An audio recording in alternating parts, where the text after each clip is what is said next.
The story begins on a battlefield with a young knight covered in blood smiling as he tries to catch his breath.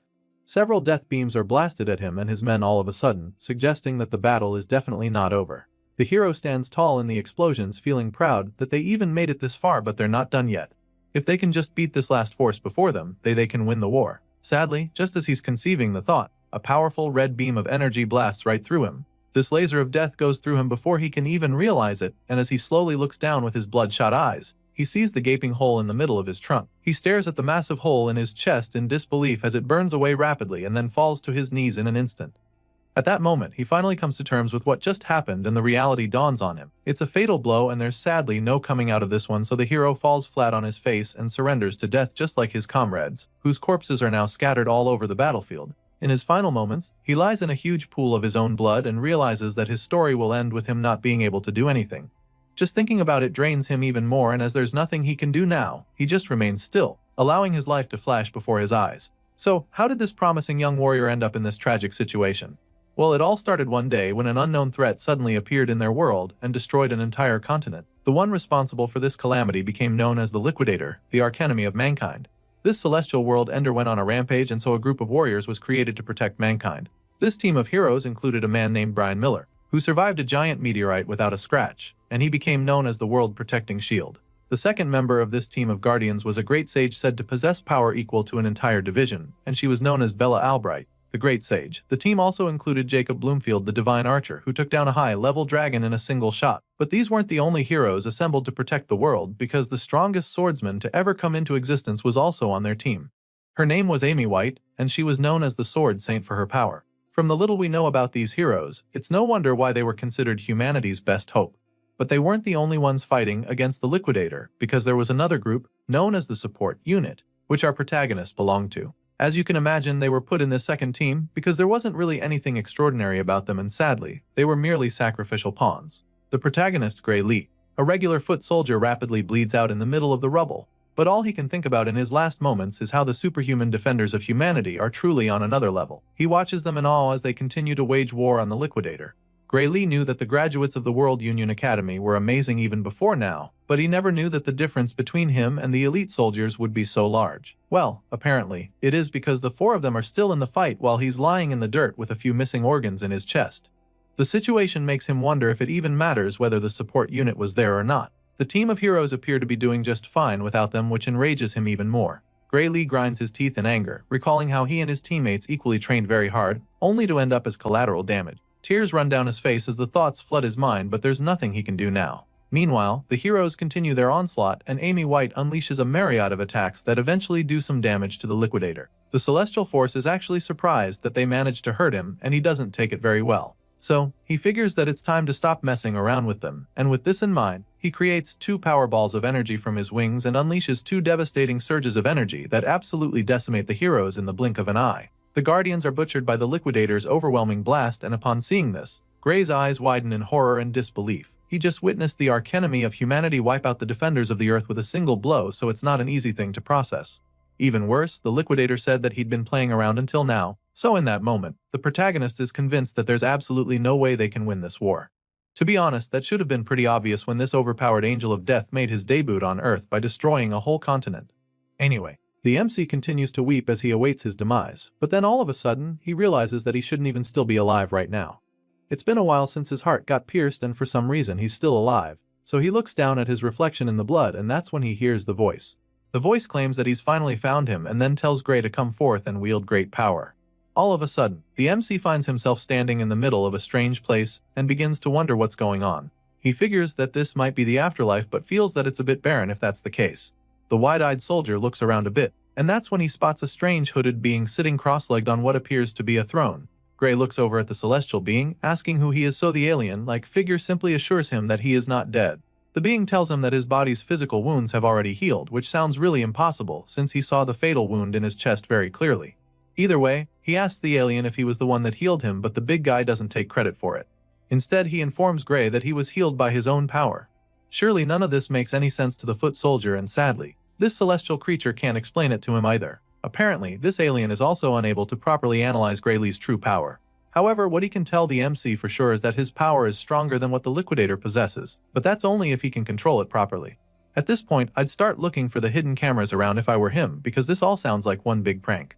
But I'm not the MC, so back to the story. Gray asks the hooded being if this means that they have a shot at winning this war. Sadly, the alien admits that he doesn't know the answer to that question and that he wouldn't have high hopes either.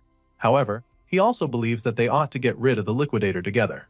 As soon as he says this, Gray isn't given a single second to process it before the black alien punches another hole right through him. After doing this, he tells Gray that he can now leave, promising to lend the MC the power he possesses to help him. At this point, we see the magic circle with a clock glowing brightly in front of Gray's chest, so it's pretty clear that our boy has just got a major upgrade in the power department. He wakes up on the battlefield right after his encounter with the strange alien and immediately gets back on his feet. Gray picks up his sword and is shocked when he sees that it's now completely surrounded with a strange power. The blade crackles with lightning, like energy, so he wonders what it is, and the voice reveals that it's his own power manifesting. As for the alien's power, it cannot be seen with the naked eye, so he explains this to Gray. Our boy is excited about this new power, especially since he literally just cheated death, and since the liquidator is still around, he decides to test out his new abilities on the ruthless angel of death. The evil alien suddenly senses something coming at him, and by the time he turns around, Gray is already on him. Our boy attacks with a brutal slash of his menacing sword, and the liquidator almost seems horrified by his presence. The evil alien can't believe what is going on because he didn't think there was any powerful opponent left. He can sense the power within our boy, so he knows how dangerous Gray is. This is confirmed when the hero lands a hit that does some real damage, and this boosts his confidence a lot, so he charges in for another swing and even starts to get cocky, feeling that he is stronger than the liquidator. However, the World Ender quickly reminds Gray why he should not be underestimated. Just like he did with the Guardians of Earth earlier, the liquidator uses a single slash to split Gray in two. It happens so fast that he doesn't even feel it immediately, and by the time our boy looks down, he's horrified to see that his legs are no longer connected to his torso. The liquidator uses this killer blow on him, but also commends Gray for being able to force him to throw everything he's got. Apparently, the liquidator thinks that slicing the MC in half will be enough to kill him, so he turns around, preparing to fly away. But then, in a shocking twist, the same energy that engulfed the sword earlier flows out and expands, covering Gray's entire body and enabling him to heal in a split second. Then, the sword increases incredibly until it's so massive that even the liquidator is bewildered. The evil alien already knows that Gray is about to land a devastating blow, so he quickly creates a shield to protect him, as he's no longer even sure that this opponent is even human. Our boy gets fused with the energy like a host and a symbiote, and with a murderous glow in his eyes, he takes a terrifying swing at the liquidator. The alien manages to block this attack using his shield, but it doesn't take long for Gray to overwhelm him and destroy it with a mind-bending beam of energy. The blast sends the liquidator flying, and even though he doesn't have any expression on his face, you can tell that he's starting to get really afraid of our boy. And so, with the battle taking a drastic turn, Gray Lee unleashes another haymaker, admitting that he also isn't sure if he's human anymore. Despite Gray Lee's ferocious strike, when the dust clears, he finds that the liquidator is still very much in the fight. He's perplexed by this and doesn't even get how the alien is still alive after taking such a hit. As such, he admits that the liquidator's strength is truly something out of this world. Now the two powerhouses stand face to face against each other, and mankind's archenemy is still trying to catch his breath. Sure, he's still in the fight, but after seeing what Gray can do, he's not even sure how to attack. On the other hand, the newest hero from Earth is feeling pretty confident that he can win. So, he looks at the liquidator dead in his alien eyes and vows to crush him over and over until he's dead. You can tell that he's not even bluffing about this from the look in his eyes, and right after squaring up with the World Destroyer, he unleashes another devastating slash from his mighty sword. The liquidator tries to dodge it, but he gets hit hard, and this time around, he even bleeds. He groans in agony, calling Gray Lee a monster, but even though he's suffering right now, he has no intention of giving up, and so once again, he decides to stop messing around and go all out against this human hero. The liquidator heals himself and activates his secret weapon. His entire body begins to glow even more than before, and multiple sets of wings shoot out of his back. The alien also somehow manages to make everywhere go dark and tells the hero that his time is up. That's when Gray looks up in shock to see that the guy turned day into night. The World Ender continues to activate his killer move, and it's starting to look like the tables are about to turn again. However, Gray Lee is not deterred by the liquidator's little magic trick, and so he charges at the enemy once again with his massive sword to end the fight for good. Shockingly, this time around, he's not able to penetrate the alien's shield despite pumping a lot of energy into his sword. His attack simply bounces off the barrier, leaving him pretty taken aback for a second. He's still trying to understand what's going on when the liquidator explains it to him. The World Ender tells him that all his attacks are futile, because within this plane of true dusk, nothing is capable of harming him. At this point, the liquidator is feeling invincible. He casually advises our boy to stop his useless resistance and take a look at the stars. Hearing this, our boy looks up at the sky in horror, and his pupils continue to dilate over and over as he stares at the bright light up there. The alien talks about how beautiful it is while Gray is just modified because he knows that the bright light isn't just for show. Sure enough, the powerful ray of death shoots down on him and a cataclysmic explosion follows immediately. After the blast, the dust and smoke slowly clear, revealing the gigantic crater in the ground. The hole is so big that you'd think an asteroid crashed there. Seeing this, the alien is convinced that the human warrior will not be able to revive himself this time around, because he is most likely pulverized to dust already. That's what he thought though, but he quickly realized how wrong he was. All of a sudden, bolts of lightning start to appear in front of the crater. The energy rapidly builds up, leaving the liquidator bewildered once again. He stares at the ball of energy as it enlarges and then, some kind of magic shield with a clock-like appearance pops up right in front of the alien. Upon seeing this, the liquidator instantly recognizes it and then, the same voice that called out to Gray before, speaks up. The voice is impressed by the great amount of power that the liquidator has gathered and suggests that it should be enough to take him back.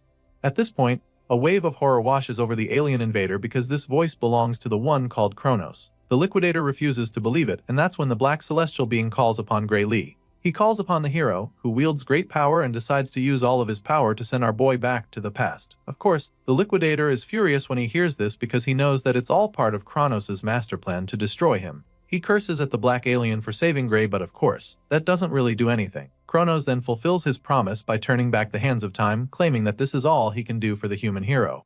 By sending Gray back to the past, Kronos basically entrusts the gate of the human world to him. Everything fades out afterward, and after it all turns white, our hero suddenly wakes up in the middle of a field. As soon as he opens his eyes, he takes a look around, wondering where he is. That's when he spots the small village down the hill in the distance, and is even more stunned because it just so happens that it's his hometown, Renato Village. Gray is extremely perplexed by this since it doesn't make any sense. The last time he checked, his village had been destroyed for 15 years, so he knows that it shouldn't be here. But then again, in his confusion, he recalls what Kronos said to him on the battlefield. He remembers that the black alien god promised to send him back in time, so after putting all the pieces of the puzzle together, Gray realizes that he's actually in the past.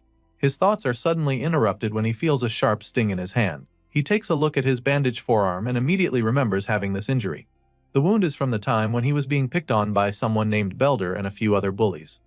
Gray starts trembling in fear at the thought of those bullies. He remembers how badly they beat him up, and he's not ready to go through that again. Unfortunately, he also remembers how strong they were, so he's afraid that he won't be able to beat them. Our boy has been so traumatized by his bullies that just thinking about it sends him into a panic attack. He closes his eyes and eventually calms himself down. From the look of things, it appears that he never even left the village, so he concludes that defeating the liquidator was probably just a dream. With this in mind, he accepts his fate and makes his way back to the village. He doesn't want to get hurt by the bullies, so he decides to come up with a plan for them when he's feeling stronger. Unfortunately, on the way back home, he runs into the very same bullies in the bush path. He can't believe how bad his luck is, so he just stares at them with a blank expression on his face. We're finally introduced to the leader of the gang, Belder. He claims that they've actually been looking for our boy and complains about how Gray made him go through a lot of trouble to find him. At this point, the MC is probably wishing he could just disappear or teleport elsewhere, but sadly that's not happening. Belder suddenly tosses a sword at his feet and tells Gray to pick it up. Our boy is still in a daze as he's trying to understand what's really happening here, so Belder warns him not to act dumb. And so, he bluntly tells the MC that he wants to have a mock battle, but Gray still doesn't pick up the sword. Instead, he politely declines the invitation, explaining that his injury hasn't fully healed yet. He then thanks the bullies for the offer and tells them he's not joining them till his wounds heal. Of course, these goons aren't the kind to take no for an answer.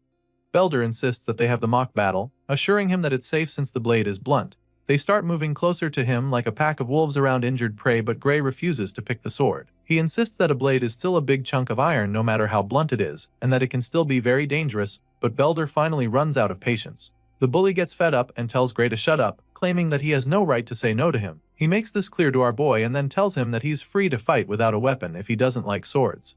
Before Gray can even process this, Belder charges at him with his blade, and it actually baffles him because the guy doesn't even mind attacking him when he's unarmed. What the hell happened to this being a mock battle? It's pretty clear now that there's no running from this, so Gray decides that it's time to get his head in the game. Before he was sent back, a former military doctor gave him a piece of advice. It turns out that the reason for Gray's lack of improvement in his swordsmanship was due to an injury he sustained as a child. Thinking about it now, the MC realizes that this might actually be where his life as a loser began. Belder speeds toward him like a runaway train, and just as he's about to land the hit, our boy somehow manages to dodge it by reflex. He's even shocked that he managed to evade a hit and begins to wonder if Belder's strikes were always this slow. Enraged by the first miss, Belder goes on for another swing, only for Gray to dodge it yet again.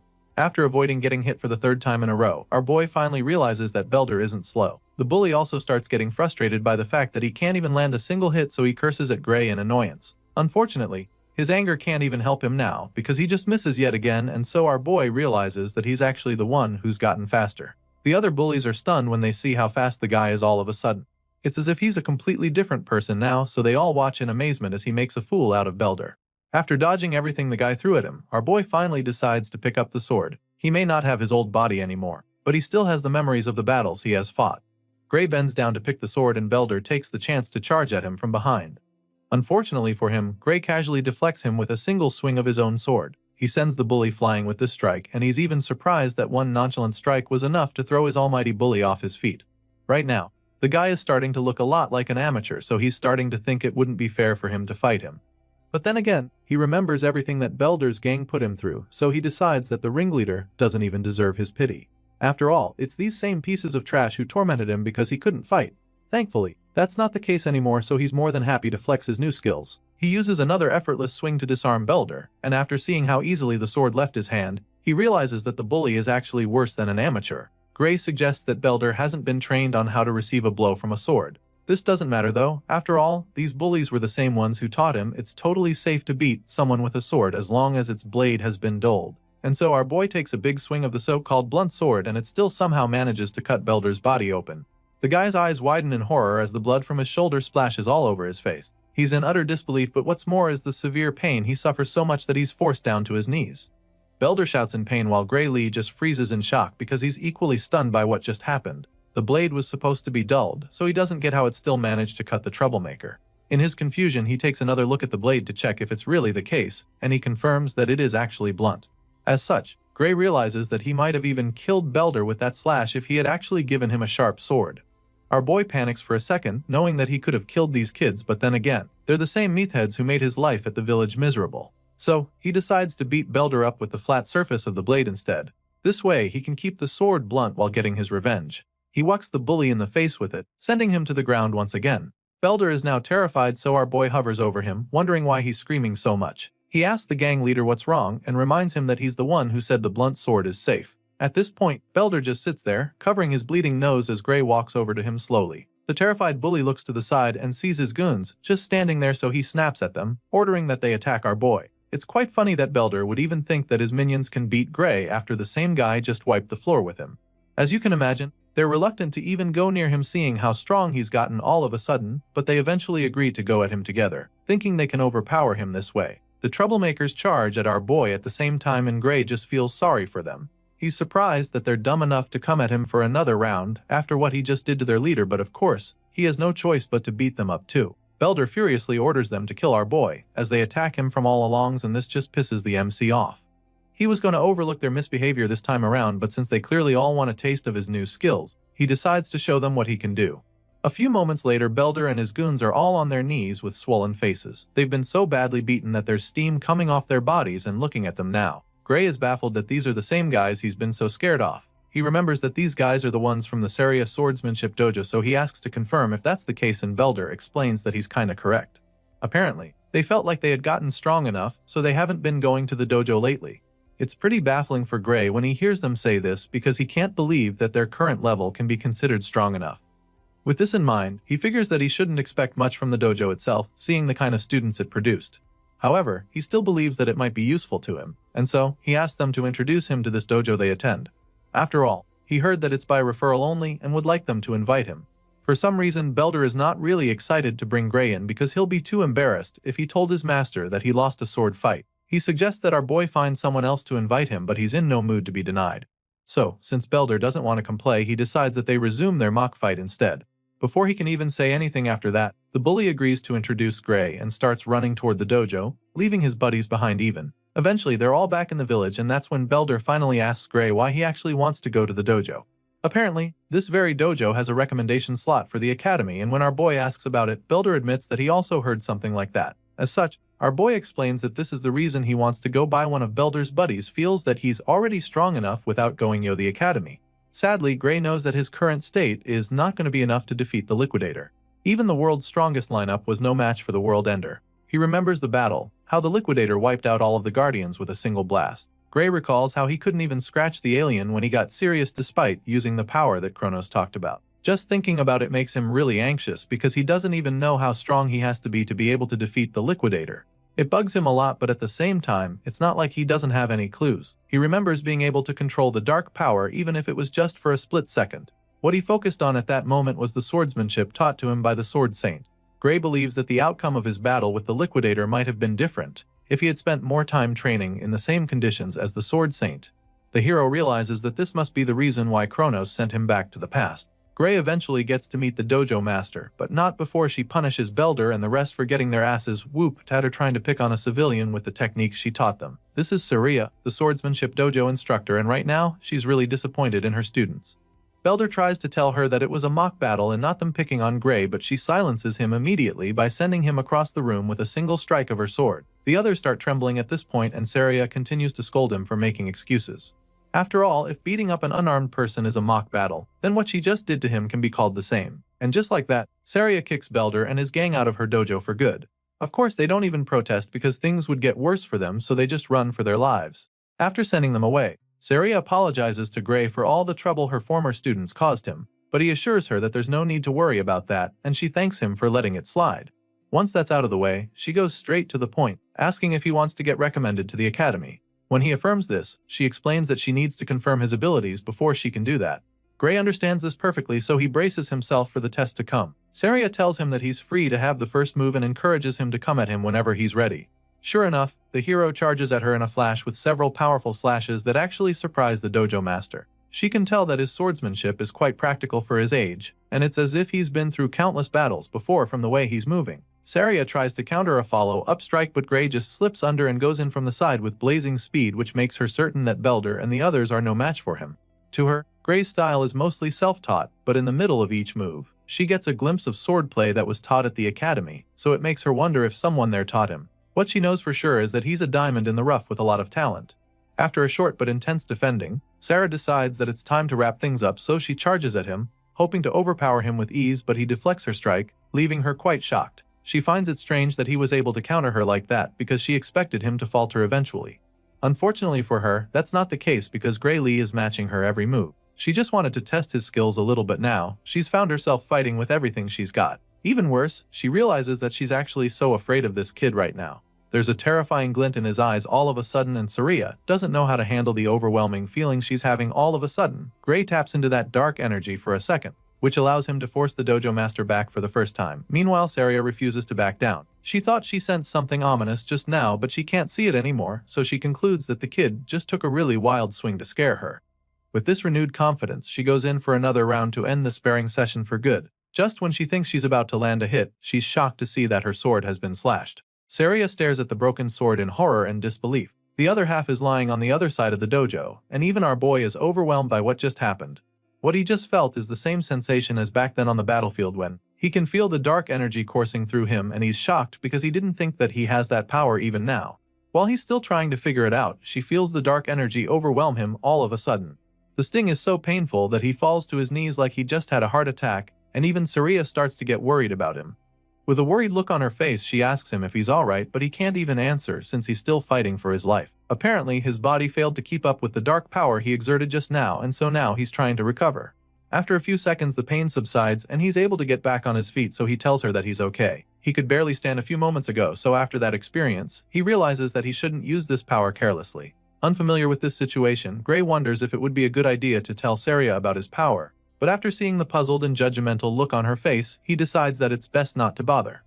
Even if he told her, she probably won't believe, and it's not like he can control the power to prove what he's saying, so there's no point telling her. With this in mind, he forces a nervous laugh and claims that he just got carried away, which leaves the dojo instructor speechless and baffled by him. Right now, she's still trying to wrap her head around how this kid managed to cut her sword with a dull wooden sword. It's logically impossible, and she doesn't even think he knows what a big deal it actually is. Just then, Saria starts staring at him suspiciously, and when he notices, he nervously asks if there's something wrong. She can tell that he's hiding something and doesn't want to talk about the wooden sword he cut in two in one blow, so she lets it slide and changes the topic back the academy recommendation he asked for. Gray confirms this once more, claiming that he hears she could give him one. In response, Saria admits that she actually could give him a recommendation to the kingdom's finest educational institution, the Royal Academy of Swordsmanship. However, she tells him that she cannot recommend that he go there. Her next statement comes like a blow below the belt to our boy as she tells him that he's not suited for that place. Gray starts beating himself up for it the moment she says this, thinking about how he always knew he wasn't strong enough yet. After all, he could hardly do anything against her except in that last moment, so he's not surprised that she's not impressed enough. He's still feeling sorry for himself when she completes her statement, informing him that the place he should aim for is the World Union Academy, and his eyes almost pop out of their sockets when he hears this twist. Apparently, Saria doesn't want him going to the kingdom's finest institute, because she believes that he belongs in the world's finest institution. Our boy is blown away just thinking about that place because it's the same institution where the Sword Saint and the other heroes came from. He never imagined that someone like him could even get accepted there, and Saria assures him that it's not impossible. However, his body is nowhere near fit enough to be a swordsman, and so it's going to be a stretch right now. In the Royal Academy, she feels that he'll be able to take it with his skills, but it just won't cut it in the World Union Academy, and so, she's really perplexed by the young man in front of her, because she doesn't get how on earth someone can acquire such skills with a feeble body like his. Gray Lee knows that she's right. Everybody from that academy is a genuine monster, so with a body like this, he doesn't even stand a chance of competing with them. Saria doesn't hear what he's thinking, but from the look on his face, she can tell that he's already feeling defeated.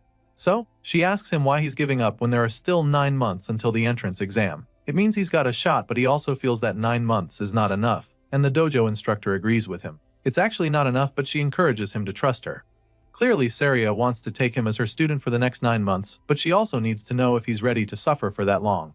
Obviously, he doesn't want to suffer. I mean, no one does, but he knows that he needs to, so he makes up his mind and asks Saria to take him in for the next 9 months. The dojo instructor is excited to hear him say this, claiming that it's a great answer. But the happy look is quickly replaced by a terrifying grin that scares Gray, and that's when she decides that it's time to begin his hell. Our boy's intense training begins from day 1, and after pushing his physical abilities to the limit, Saria pumps him full of proteins. She makes him train even when he's not in the mood and forces him to eat whether he likes it or not. This becomes his life from the day he stepped into the dojo for the first time, and 8 months later, Gray Lee's physical appearance is completely transformed. All of his muscles are finally defined with pronounced chest and arms, popping deltoids and chiseled abs. His 8 months of hell really pays off, and Saria is delighted to say that he's grown a lot more muscular. He's so ripped now that she doesn't even think she has anything to teach him anymore. And so, she encourages him to go out there with confidence. Gray is glad to hear that she's proud of him and the progress they've made, but he doesn't get why she's sending him out now when there's still a month until the exam. So, she explains to him how difficult it can be to take an exam in a place he's not used to. Which is why she feels that it's best to get there early. While he's still trying to wrap his head around it, she hands him a bag of coins, claiming that it's enough money of the trip and a month's worth of food. Gray is reluctant to take the money from her, feeling that going a month before the exam is too soon. It's almost as if she's trying to chase him out of the village all of a sudden, and when he says this, she just laughs, feeling that he's overthinking it. Our boy heard rumors of an ogre's nest that was recently found near the village, and he's aware that there are hardly any guards in the village. At this point, Saria nervously admits that she heard about that too, but she assures him that it has nothing to do with them. She tries to convince him, but he's just not buying it. The dojo instructor feels that there's nothing to worry about since the royal capital will soon send help to them. That being said, she encourages Gray to head to the exam without any worries. Our boy keeps staring at her with a blank expression on his face even after she says all of this because he doesn't believe her. He already knows that no help will ever come to this village because he's seen the future. He's literally lived it. Gray knows that his master will lose her life right before the village is destroyed. Apparently, they said she was killed when she went to kill the ogre by herself, so he knows how everything is going to play out if he doesn't do anything about it. Even though he has no intention of leaving, he tells her that he'll be leaving. Saria is glad to hear this and prays for him to pass his exam. After successfully convincing her student to leave the village, Saria sneaks out to the forest later that night. From the bloody skeleton remains scattered all over the place, you can tell that this is a dangerous region with some deadly creatures. The dojo instructor has obviously come to hunt down the ogre just like our boy predicted. According to the scout's report, the nest is right over here, so all she has to do to find it is follow the trail of blood on the ground. Just as she's about to start moving closer, a voice calls out to her, asking where she's going. She looks up the tree and is shocked to see Gray smiling down at her from a very high branch. She's dumbfounded when she sees him, and the smirk is immediately plastered on his face because he just caught her right in the act. She asks him why he's even here because as far as she's concerned, he should already be on his way to the academy by now. And before she can even try to scold him, he jumps down from the tree and stops her right there. Gray informs her that he's the one who should be asking the question since she told him that the ogre nests would be taken care of by the army from the royal capital. Of course, Saria quickly comes up with an excuse, claiming that the guys at the capital said they couldn't come because of some emergency over there. and for that reason, she decided to handle the ogre nests by herself. After all, she believes that she's more than capable of handling the situation by herself.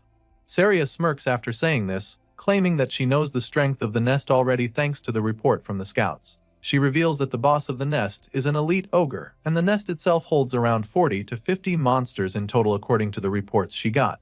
The dojo master admits that that number of minions will be pretty tricky, but still, she's confident that she can take them out all by herself. Upon hearing all she has to say, the gears in Gray's head begin to turn as he ponders on the strength of an elite ogre. On its own, the monster isn't actually that strong, but it turns out that the ogre's real strength lies in its intelligence and leadership. Considering the risk of getting surrounded, our boy concludes that it would be suicidal to even try to fight the monsters alone.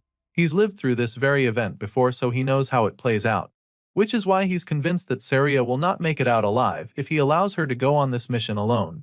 And if she dies, then the entire village will go on to be destroyed by the same monsters. And this is something he cannot let happen, not when he's been given a second chance to actually change things. The hero has seen that tragic future with his own eyes, and it's still a very fresh memory, which is why, after pondering for a moment, he suddenly asks his master to take him with her. Without even thinking about it, Saria shakes her head in refusal, insisting that she will be able to handle it by herself. Of course, Gray wouldn't want to blow his cover and tell her that he knows she's going to die because he's from the future. So, he takes another approach to try to change her mind, claiming that this could be his first chance to gain some real combat experience. After all, it's exactly what he needs to put his training to the test, so he makes his request once again, suggesting that Saria thinks he's just going to get in ready during the mission. Of course, his master doesn't see him as a liability in battle, and she's sure that he also knows that too. I mean, she can't even beat him in a mock battle anymore. That's how good he's become. However, she also makes it clear to him that nobody knows what might happen in a real fight, especially when it's a monster's nest that suddenly formed like the one they're faced with. For a dangerous job like this, the dojo master believes that it's best for him to wait until he has a bit more experience in real fights that are less risky. At this point, Gray is starting to feel pretty defeated because he really thought he was going to change her mind. Sadly, she insists on going alone, so he's forced to his last option. He suddenly tells her that he has an idea, and this gets her pretty curious immediately, and that's when he challenges her to a fight out of the blue. Apparently, this plan involves him knocking her out cold so he can deal with the ogre by himself. He informs Saria of his intentions as he points his sword at her face. The white-haired master just smiles as she tries to process what the hell he just told her. She stands still for a couple seconds, probably thinking he would rethink his decision, but Gray stands his ground and keeps the tip of his sword inches away from her face. At this point, it's pretty clear that she can't get him to go away, and she doesn't actually want to fight him, so she just shuts her eyes and surrenders. Saria agrees to take him along but makes him promise her that he'll come back alive no matter what. Upon hearing these words, our boy finally lowers his blade and then assures her that he definitely plans to come back from this mission. So he makes Saria promise him the same thing, pleading with her to not die in the ogre's nest, and of course, she's very confident that it's not going to happen. Once on the same page, the master and student follow the trail of blood leading to the ogre's nest and officially begin the hunt. Soon, they arrive close to a valley, and from afar, they notice that the terrain leaves no room for escape. If they go in, they can easily get trapped and slaughtered, but Saria is more concerned about the monsters in there. She claims that the minions have a lot of confidence building their best in this kind of location, so Gray quickly reminds her that they won't be able to escape either. He senses that his master might be getting a little cocky, so he also points out the fact that they're up against intelligent monsters and not just dumb beasts. As such, he suggests that it's better to be more cautious with their approach, and Saria agrees with him. The two hide behind a big rock and quietly scan the tent from afar. After looking around for a bit, they still can't pick out the boss anywhere, so Saria suggests that it's probably in one of the tents. As far as she's concerned, that's a good thing, because at least they can quickly take out some of the minions and reduce the number before the boss comes out. With this in mind, she tells Gray to take out the enemies one side while she attacks from the other side. At the moment, the monsters still have no idea that they're about to be ambushed, so they're still going about their business. Saria and Gray Lee take out their weapons and spring into action. The first monster to be unalived sees the white-haired swordmaster coming at him, but before he can react, she takes his head right off with a single slash. Well, this first attack alerts the others, so all their hopes of being stealthy are instantly dashed. The horde of red-eyed ogres roar at the two swordsmen, but of course, they're no match for our boy. Without even tapping into his dark powers, Gray casually slices through the monsters with ease like a cold-hearted butcher. He dismembers the ogres with lightning-fast strikes, and his master also finds it's pretty easy to take out all the monsters on her side. And so, after only a few minutes, the nest is filled with bloody ogre corpses scattered around. The two wipe out the first wave with ease, and Saria is really impressed by Gray's skills. She's quite surprised by how good he is and begins to wonder if this is really his first time on a battlefield. The dojo instructor is so intrigued that she almost gets distracted while teasing him, but our boy is locked in right now, so he urges her to stay alert, revealing that this is just the start of the battle. Gray stares at the dead ogres lying around and starts to get this strange feeling. The first fight was way too easy, so he finds it weird that the monsters were so weak. It's baffling because he is sure that Saria would have been able to take them out just as easily even if she was alone. It doesn't make any sense because in the original story she was killed in this very nest. At this point, Gray realizes that something really horrifying must be inside that tent. He peeks into the dark tent as the thought crosses his mind, and that's when a terrifying pair of eyes glare at him from the darkness. Gray's eyes pop out in fear as chills run down his spine, and without even thinking about it, he shouts for them to get the hell out of there. Our boy tells his master that they have to leave immediately, urging her to run away with him, but the cocky sword master feels that he's exaggerating. She asks him what's wrong, feeling that there's no need to retreat, but after seeing the look of horror on his face, she doesn't think twice before running after him.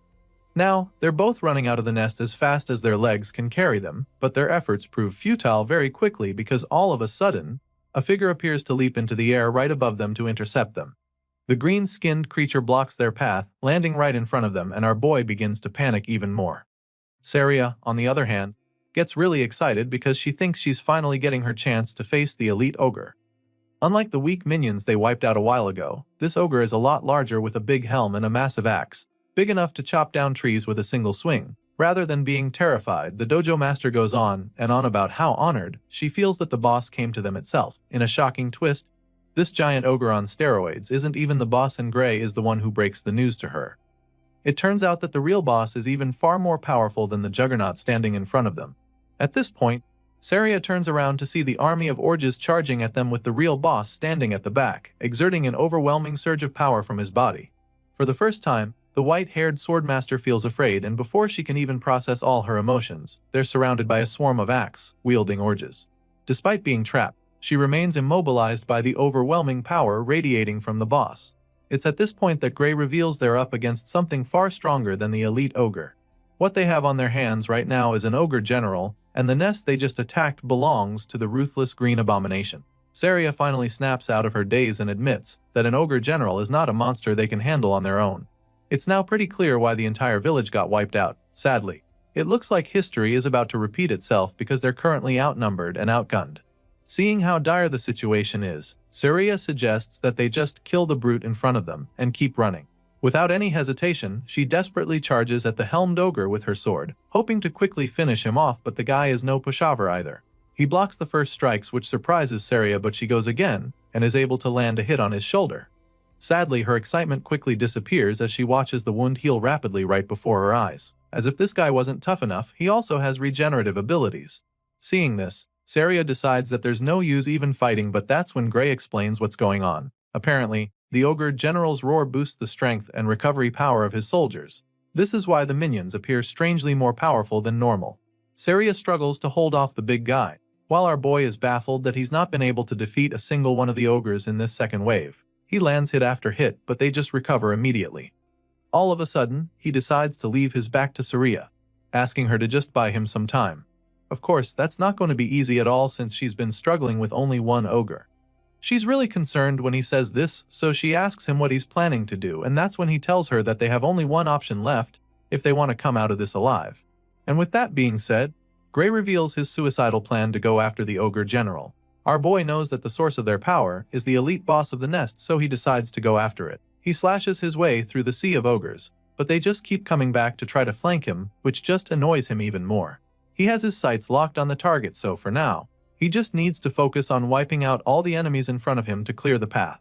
Sadly, that's exactly when he comes face to face with an ogre that shatters his sword with a big axe. Gray is dazed when this happens and spends a moment staring at the short piece that's left of his blade. It's clear now that his sword can't withstand fighting a strengthened ogre, which is a really bad sign since he intends to face the ogre general soon. He quickly gets his head back in the game and dodges a mighty strike just in time. And while he's still in the air, he takes out his spare sword. He's lucky to have one, but he knows that it's just a matter of time before this one gets broken too. As if she was reading his mind, Saria suddenly tosses her spare sword to him so he can have two. He thanks her as he catches the second blade with ease, but even though he has two swords now, he knows that there's still not enough to wipe out all the enemies. However, it's all he's got, so he's determined to make it count, since all he has to do now is wipe out the ogres in his way and take out the general.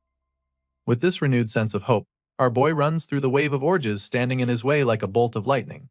He moves so fast that some of them don't even see him coming, but in the process, he takes a few hits and even gets slashed in the face.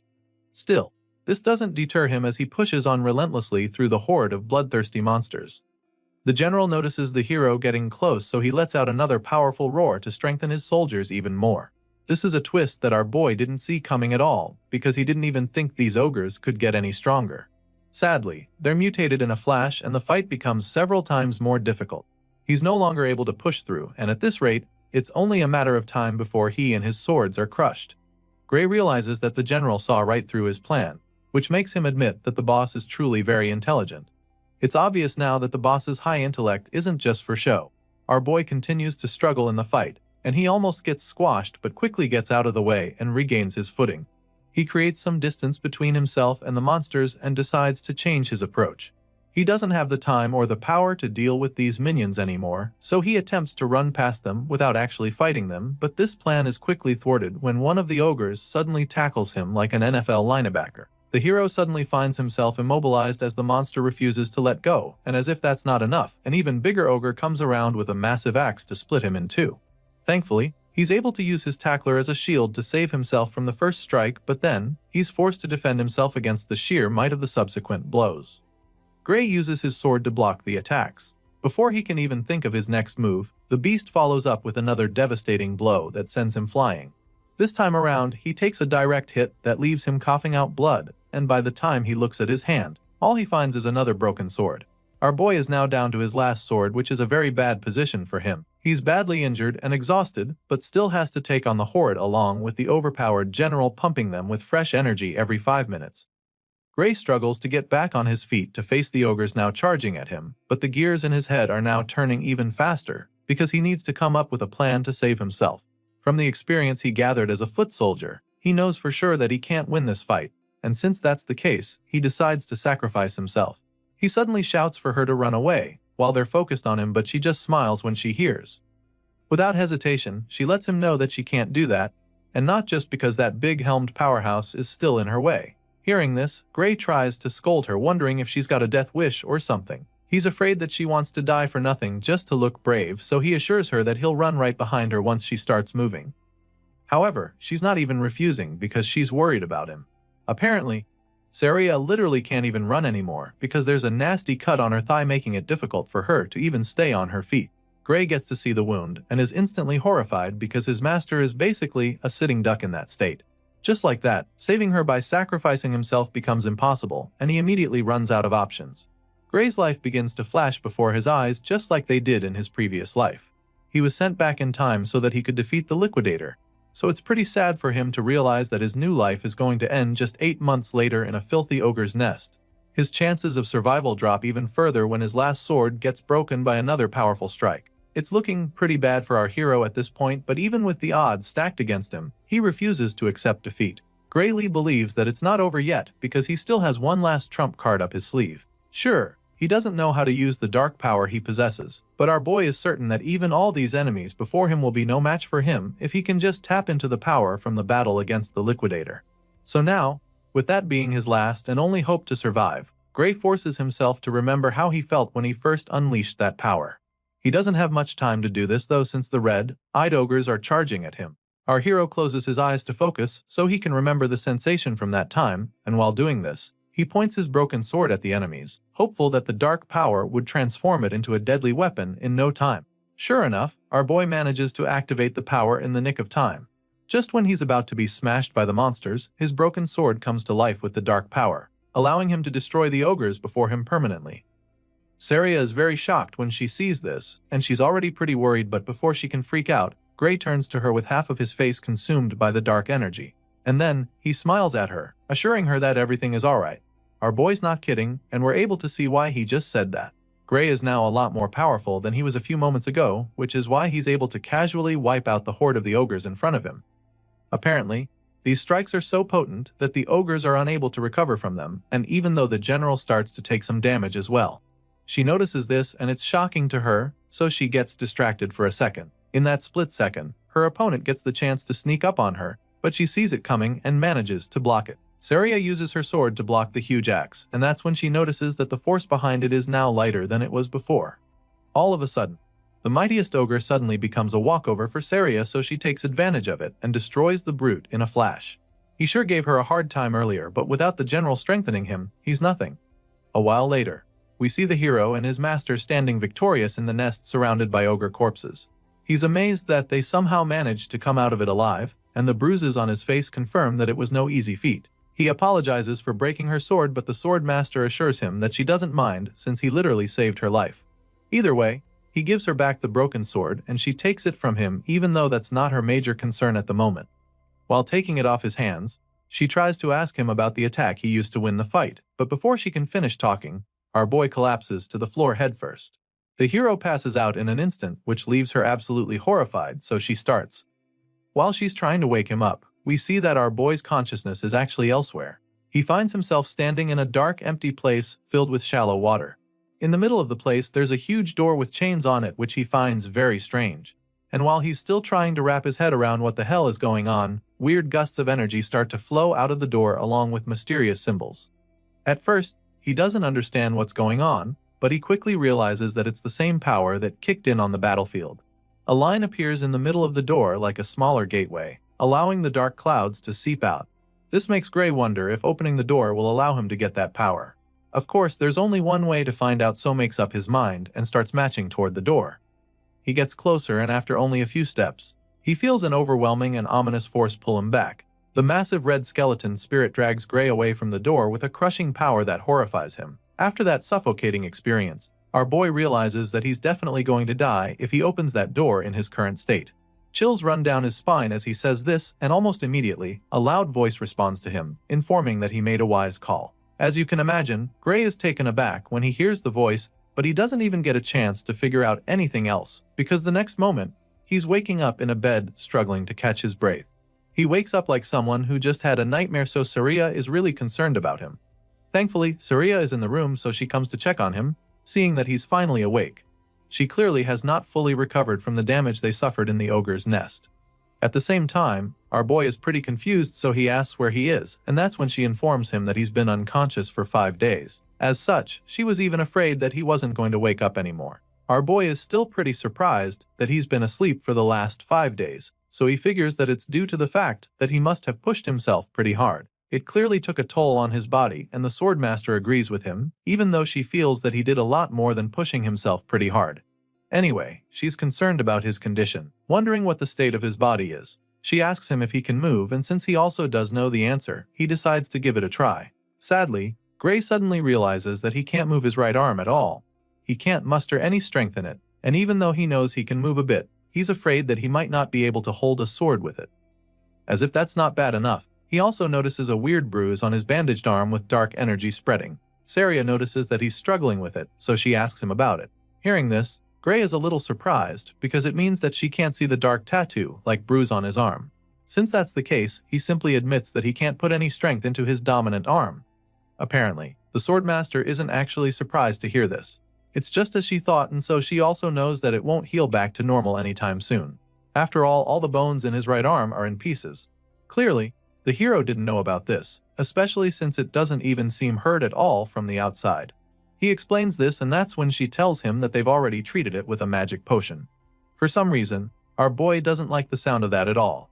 He stares at the empty potion bottle in shock and panic, because the last time he checked, such things were extremely expensive. However, his master assures him that he shouldn't worry about it, because the village chief was the one who gave it to them. He's shocked to hear this too, because he can't even wrap his head around why the chief would give a potion to someone like him. The moment he says this, she sounds baffled that he'd talk like that, and that's when she informs him that he's literally the hero of the village. Of course, this doesn't even make any sense to him, so he just stares at her in bemusement. He's still processing what she just said when someone bursts into the room, asking for him. He recognizes the loud voice, so he immediately jolts up from the bed to greet the village chief. He nervously tries to start thanking the man for the magic potion, but the chief cuts him off, stating that they're the ones who should be thanking him. He helped them kill a freaking ogre general, the same monster that couldn't be scratched even after rally the forces from the surrounding town gathered to fight it. The chief is certain that the entire village would have been destroyed if Gray hadn't killed the monster, and he's not wrong. So once again, he thanks our boy for his help and places the potion bottle back in his hands. After all, if it wasn't for him and Saria, nothing would be here right now, not the village, not the people, and not even the potion itself. The hero tries to be all modest about it, suggesting that the chief is exaggerating, but the man claims that he all knows he's just stating things as they are. Upon hearing these words and after seeing the look in the man's eyes, Gray realizes that the chief is probably right. In the world before he was sent back in time, this village was supposed to have been destroyed by the ogre's attack. So, indeed, if it wasn't for him, they wouldn't be standing here right now. Seeing how puzzled Gray looks, the chief offers to explain in great detail to him what he's done if he still doesn't realize its significance. Moving on from that, he asks our boy if he's really going to take the entrance exam at the World Union Academy. It turns out that our boy had forgotten all about the one thing that made him train hard for the past 8 months. So, when the chief brings it up, it's like a dagger to the heart because he realizes how much he's messed things up. He went after the ogres just over a week to the entrance exam, and he's been asleep for the past 5 days in this infirmary, which means that he only has 2 days left till the main exam. Getting to the World Union Academy alone takes 3 days on foot, so walking there is no longer even an option. He could get there in a day on horse, but he doesn't have that kind of money, and so he summons the courage to ask the chief to lend him a horse for his trip. Surprisingly, the man already knew he'd make this request, which is why he had already prepared the best horse in the whole village for Gray in advance. The chief believes that our boy should be able to get to the academy in no time with the legs on that horse. While the man is busy bragging about his pet, Saria tells the hero that they would have carried him to the exam in his sleep, even if he hadn't woken up today. After a while, our boy gathers enough strength to stand, so he walks to the door, and as soon as he goes outside, he's greeted with a huge crowd of villagers thanking him and wishing him success in his exams. They're all grateful to him for saving the village, and while most of them are holding up posters, one guy walks up to him with a sack as a gift. Gray asks what it is, and the man claims that it's something the whole village chipped in for him. Apparently, they heard that it costs a lot to apply to the World Union Academy, so they came together to raise the funds for him. Our boy is shocked that everyone contributed to the cause, but the feeling is quickly replaced with joy and gratitude as he thanks them for their kindness. Soon it's time for him to get going, so he says his goodbyes. Saria is with him as he prepares to set off, and he admits that it's going to be really hard to come back here if he fails the exam after everything the village has done for him, but his master assures him that there's no need to worry about that. As far as she's concerned, not a single one of the other applicants in the World Union Academy could beat an ogre general. Sure, Gray knows she's probably right about that, but he still has concerns about his banged-up right arm. Hearing this, Saria simply asks if his left arm is good, which he confirms. Of course, it's not his dominant arm, so he's not sure about using it, but she insists that it's good enough to good him in. She also doesn't think he needs to use that dangerous power inside him, but he feels that the entrance exam might be tougher than they think. Thinking he can pass with just one arm seems a bit like a stretch to him, but Saria assures him that it's going to be fine, because she trusts that the Academy's examiners won't be so blind as to overlook his ability. If there's one thing she can guarantee him, it's that he'll definitely pass the exam. At this point, our boy has already mounted his horse, ready to set off, so he thanks her once again for the pep talk, feeling a lot more confident. Just like that, our hero sets off on his journey to begin the next chapter of his new life. In the previous world, this village was destroyed, but he knows that the enemy of mankind still exists here. However, he also knows that this world is no longer the same as the old one, because the future can be changed with this power that he now possesses. Soon, our boy arrives at the capital, and the first thing he does is thank the beautiful horse that got him there. He's only been in the city for a short while, but he can already spot the amazing structure that is the World Union Academy. Despite how expensive it is to apply here, the place is absolutely swarming with potential applications. There's a sea of people gathered in the World Union Academy, and every single one of them dreams to become a hero. Over the speaker, they're informed that the distribution of exam tickets will begin shortly. Until the process is completed, all applicants are instructed to remain inside the central arena.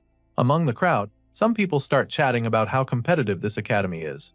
Apparently, out of the thousands gathered in this arena, only 20 of them will be accepted into the World Union Academy.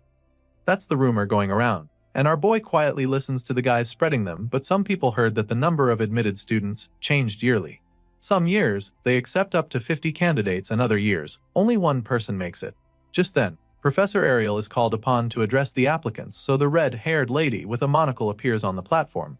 She gets straight to distributing the exam tickets to everyone in the arena, but she does it in a flash with the snap of her fingers. Just like that, the papers appear right in front of all the applicants.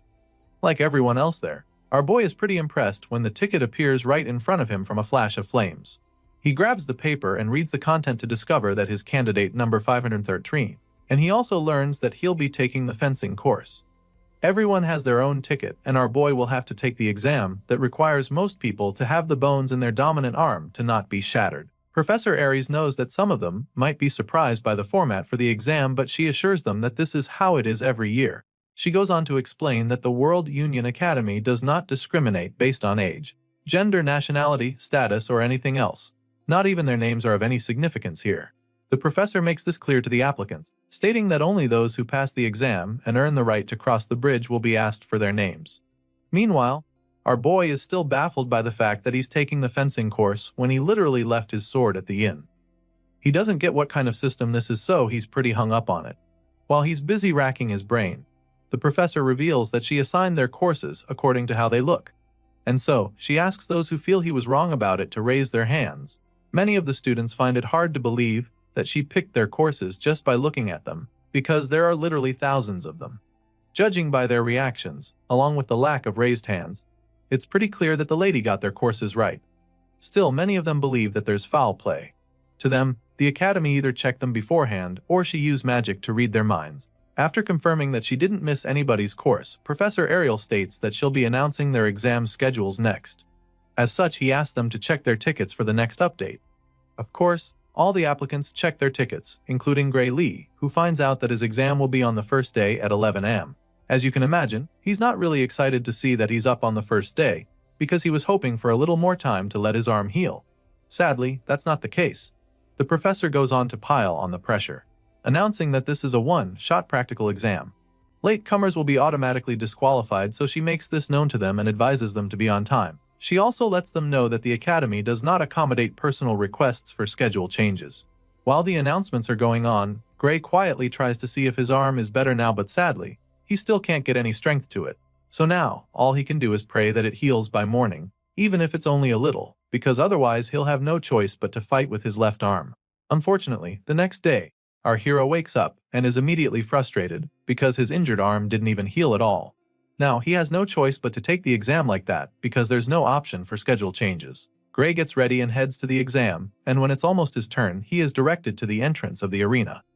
While waiting for his turn, he tries to calm down, reminding himself that he shouldn't be pessimistic about this right now. As he tries to maintain positive thoughts, he realizes that his left arm is still fully functional, and he can even move his right to an extent. With this in mind, he comes up with an idea. Gray concludes that he needs to use the little time he has left to watch the examiner's moves and prepare for them. Our boy believes that what he needs to do now is study his opponent and find an opening to strike. At this point, we get to see the current application in the arena. The examiner tells him to take the first move, so the brute with the big sword charges at him like a bull. He moves pretty fast and successfully takes a swing, but he misses and strikes the floor instead, just missing the examiner by centimeters. He's puzzled when he sees the chill examiner nonchalantly standing with his hands behind his back after evading the attack. The experienced teacher casually avoided the hit, which pisses the applicant, so he angrily goes in for another attack. This time, with an even more devastating swing to the side, but once again, the examiner makes his attack fruitless. He blocks the second strike with his sword, leaving the hothead in disbelief. And once the guy is stunned, he follows up with his own counterattack to quite literally sweep the guy off his feet. The examiner sends the guy crashing like a tumbleweed, and by the time he stops rolling, he's sitting on his butt without his sword and a broken arm. Seeing this, the veteran concludes his exam and asks him to exit the venue with his weapon.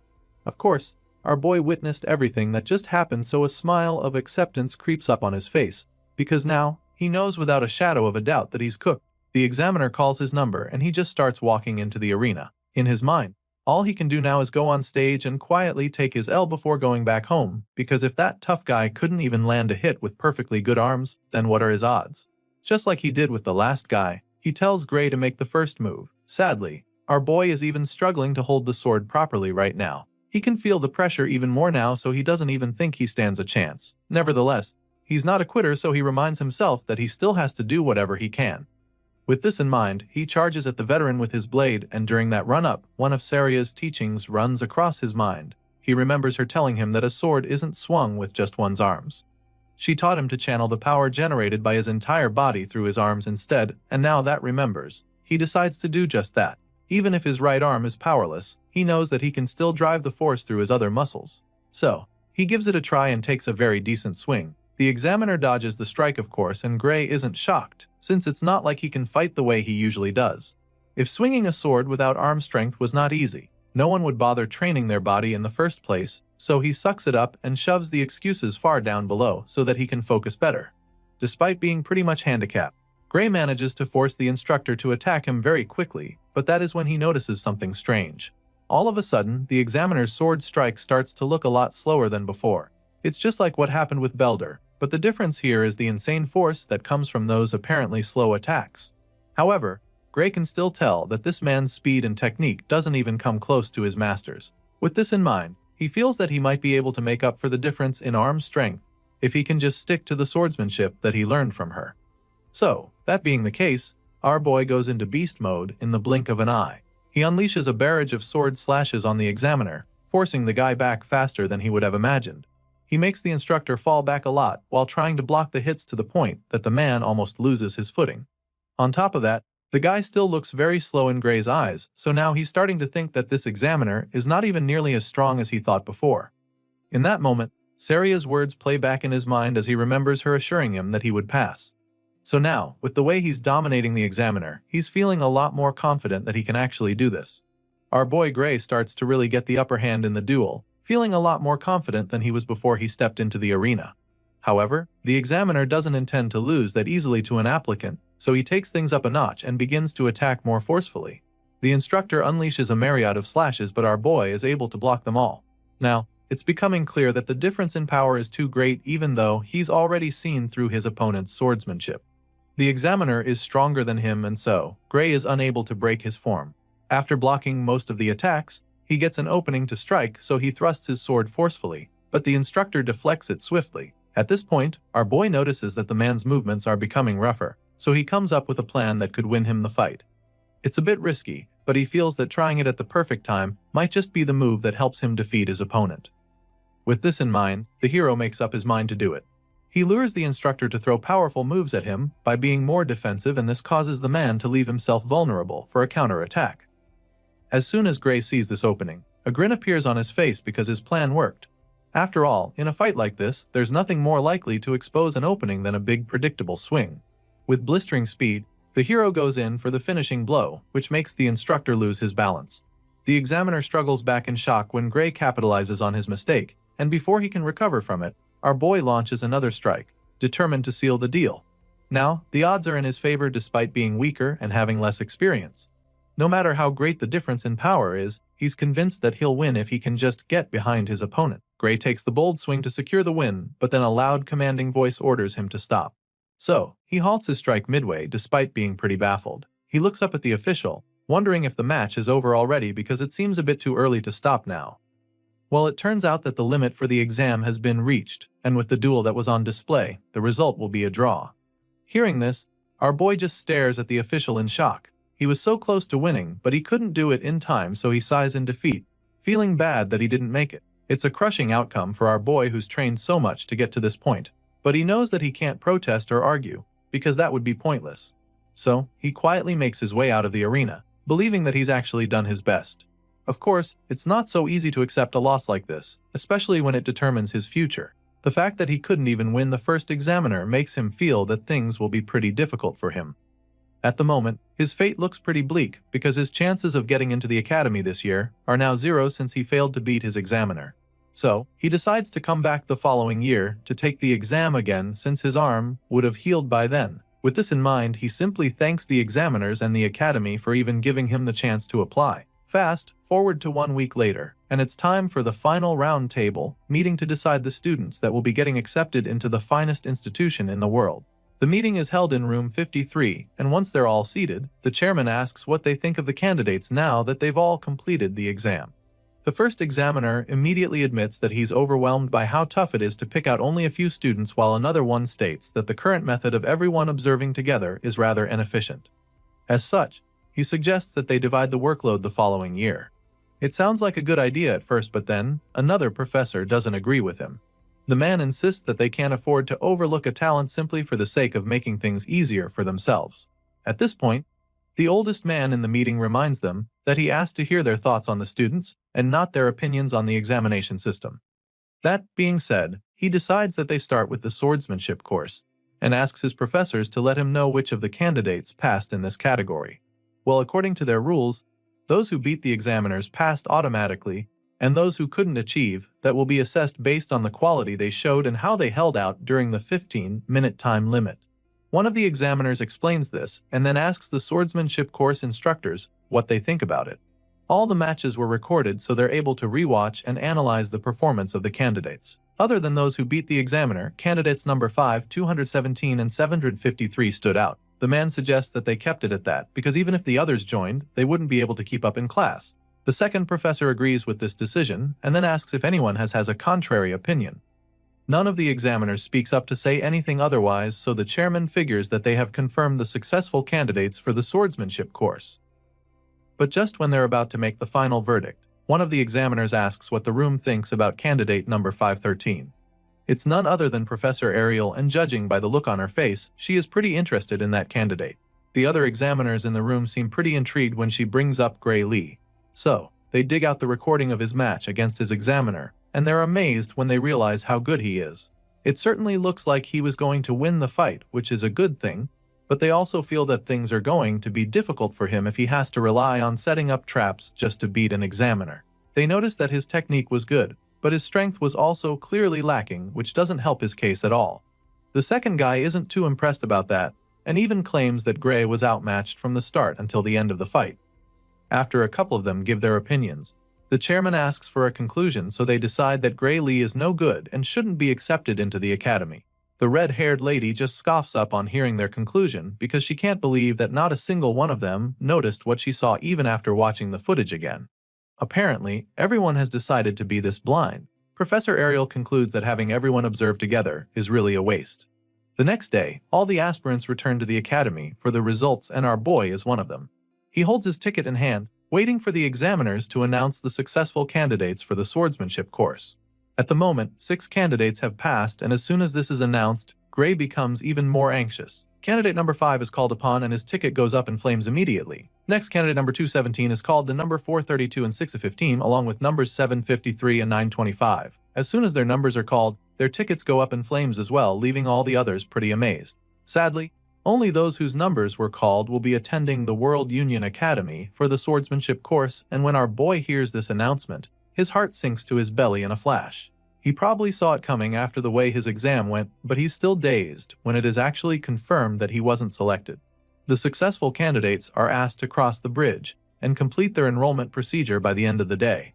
Of course, those who passed the exam are really stoked about it, and their buddies are equally happy for them.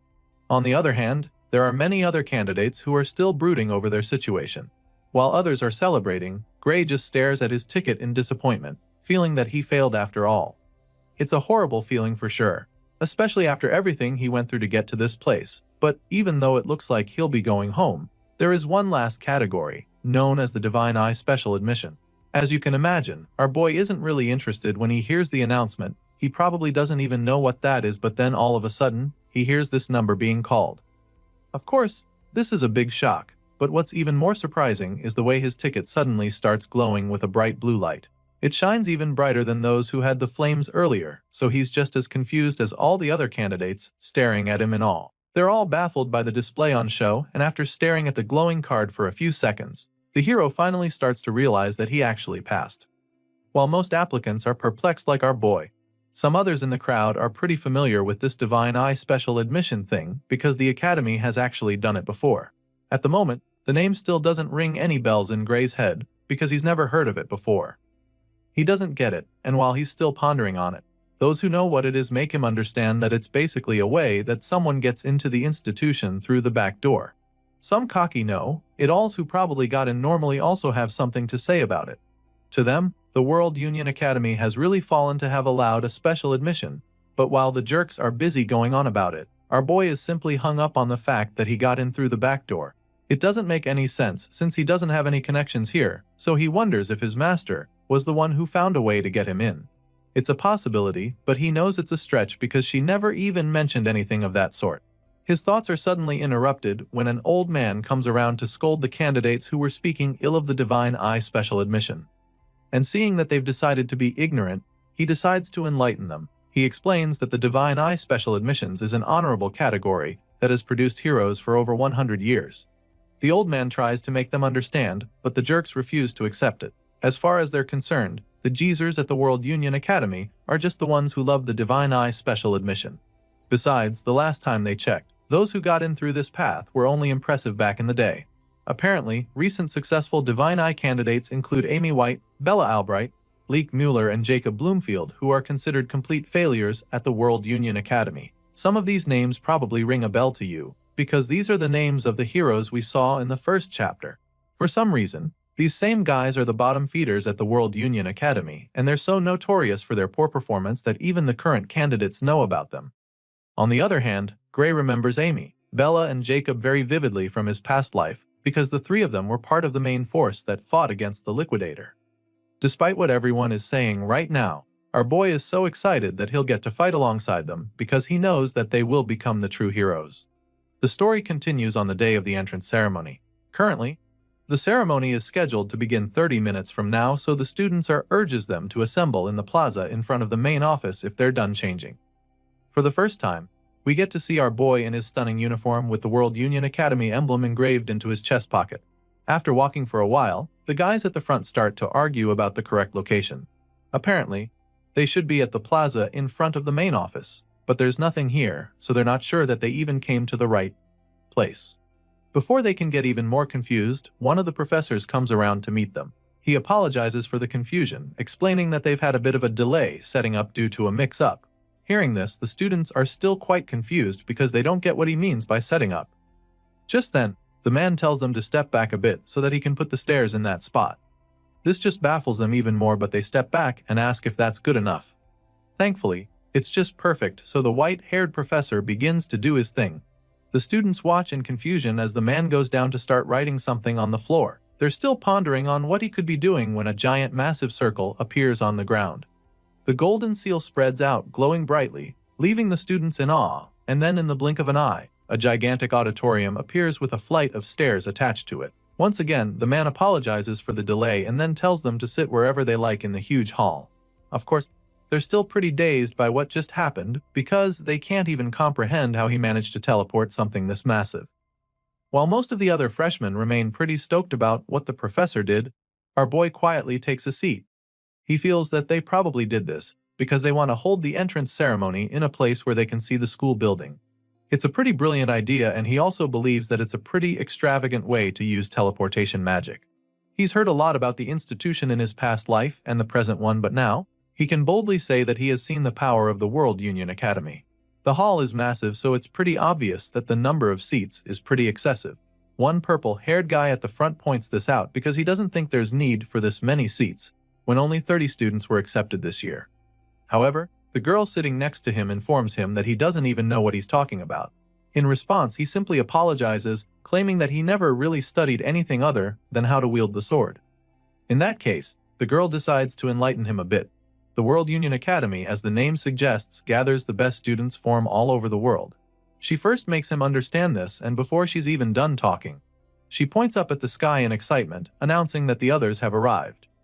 That's when everyone else looks up at the sky to see the fleet of airships along with huge dragons. Most of the students are terrified when they see this because they have no idea what the hell is going on. But our boy seems to know exactly what's happening. Looking up at the sky, he immediately identifies the magic airship, Strato Queen. He had boarded it once when he was part of the Liquidator subjugation squad. They say it's one of the largest airships in the world, so he's surprised that they're bringing it out just for an entrance ceremony. Well, apparently, that's just the kind of thing the World Union Academy does. Just then, the white-haired professor from earlier notices that everyone has arrived, so he decides that it's time to officially begin the entrance ceremony.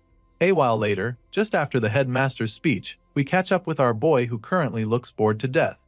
He's so close to falling asleep, and after the last couple minutes, he confirms that even the World Union Academy's entrance ceremony isn't much different from a normal one. Well, he is bored now, but that's about to change very quickly because the next item on the agenda is the greetings from the top students of each course. Gray's eyes almost pop out of his head when he sees Leonhardt, the top student of the swordsmanship course, coming forward to answer the call. At this point, our boy is a lot more interested in the entrance ceremony, and he's not the only one because all the other freshmen are staring at Leonhardt. It makes a lot of sense that they dread him this much since he was the one who defeated the examiner in an instant during the entrance exam. The guy climbs the platform and greets the professors there very politely. Apparently, this guy is so good that some say he's as good as the teacher when it comes to swordsmanship. It's a pretty bold statement, but I guess that's just how good this white-haired talent named Leonhard Appius is. At this point, the hero is really intrigued, but his thoughts are interrupted when Leonhardt suddenly asks the professors if he is allowed to speak freely.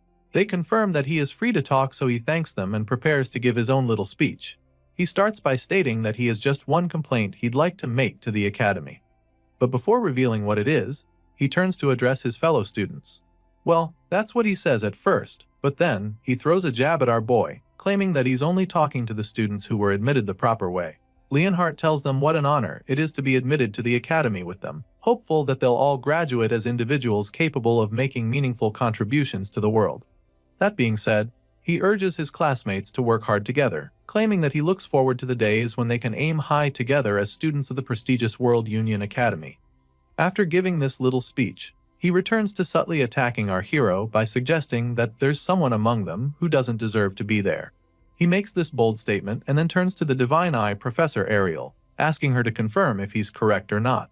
The red-haired professor's expression instantly changes from a look of pride to shock. She's utterly taken aback by the allegations, so she tries to correct him, insisting that all the students here have passed the rigorous exam. Even though they may not be as strong as he is, she makes it clear to him that it's not a wise idea to exclude the other students. After clearing this air on that, she bluntly asks him why the hell he's even asking her something like that.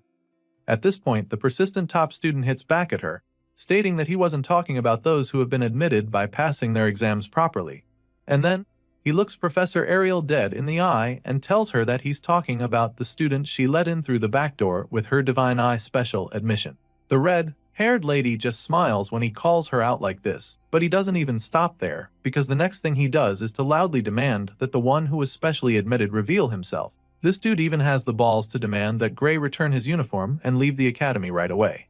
Everyone seated in the hall is taken aback by his audacity. They gasp in shock, but none of them dares to challenge Leonhardt. At the same time, nobody steps up to support him. Meanwhile, the target in question is still on his seat.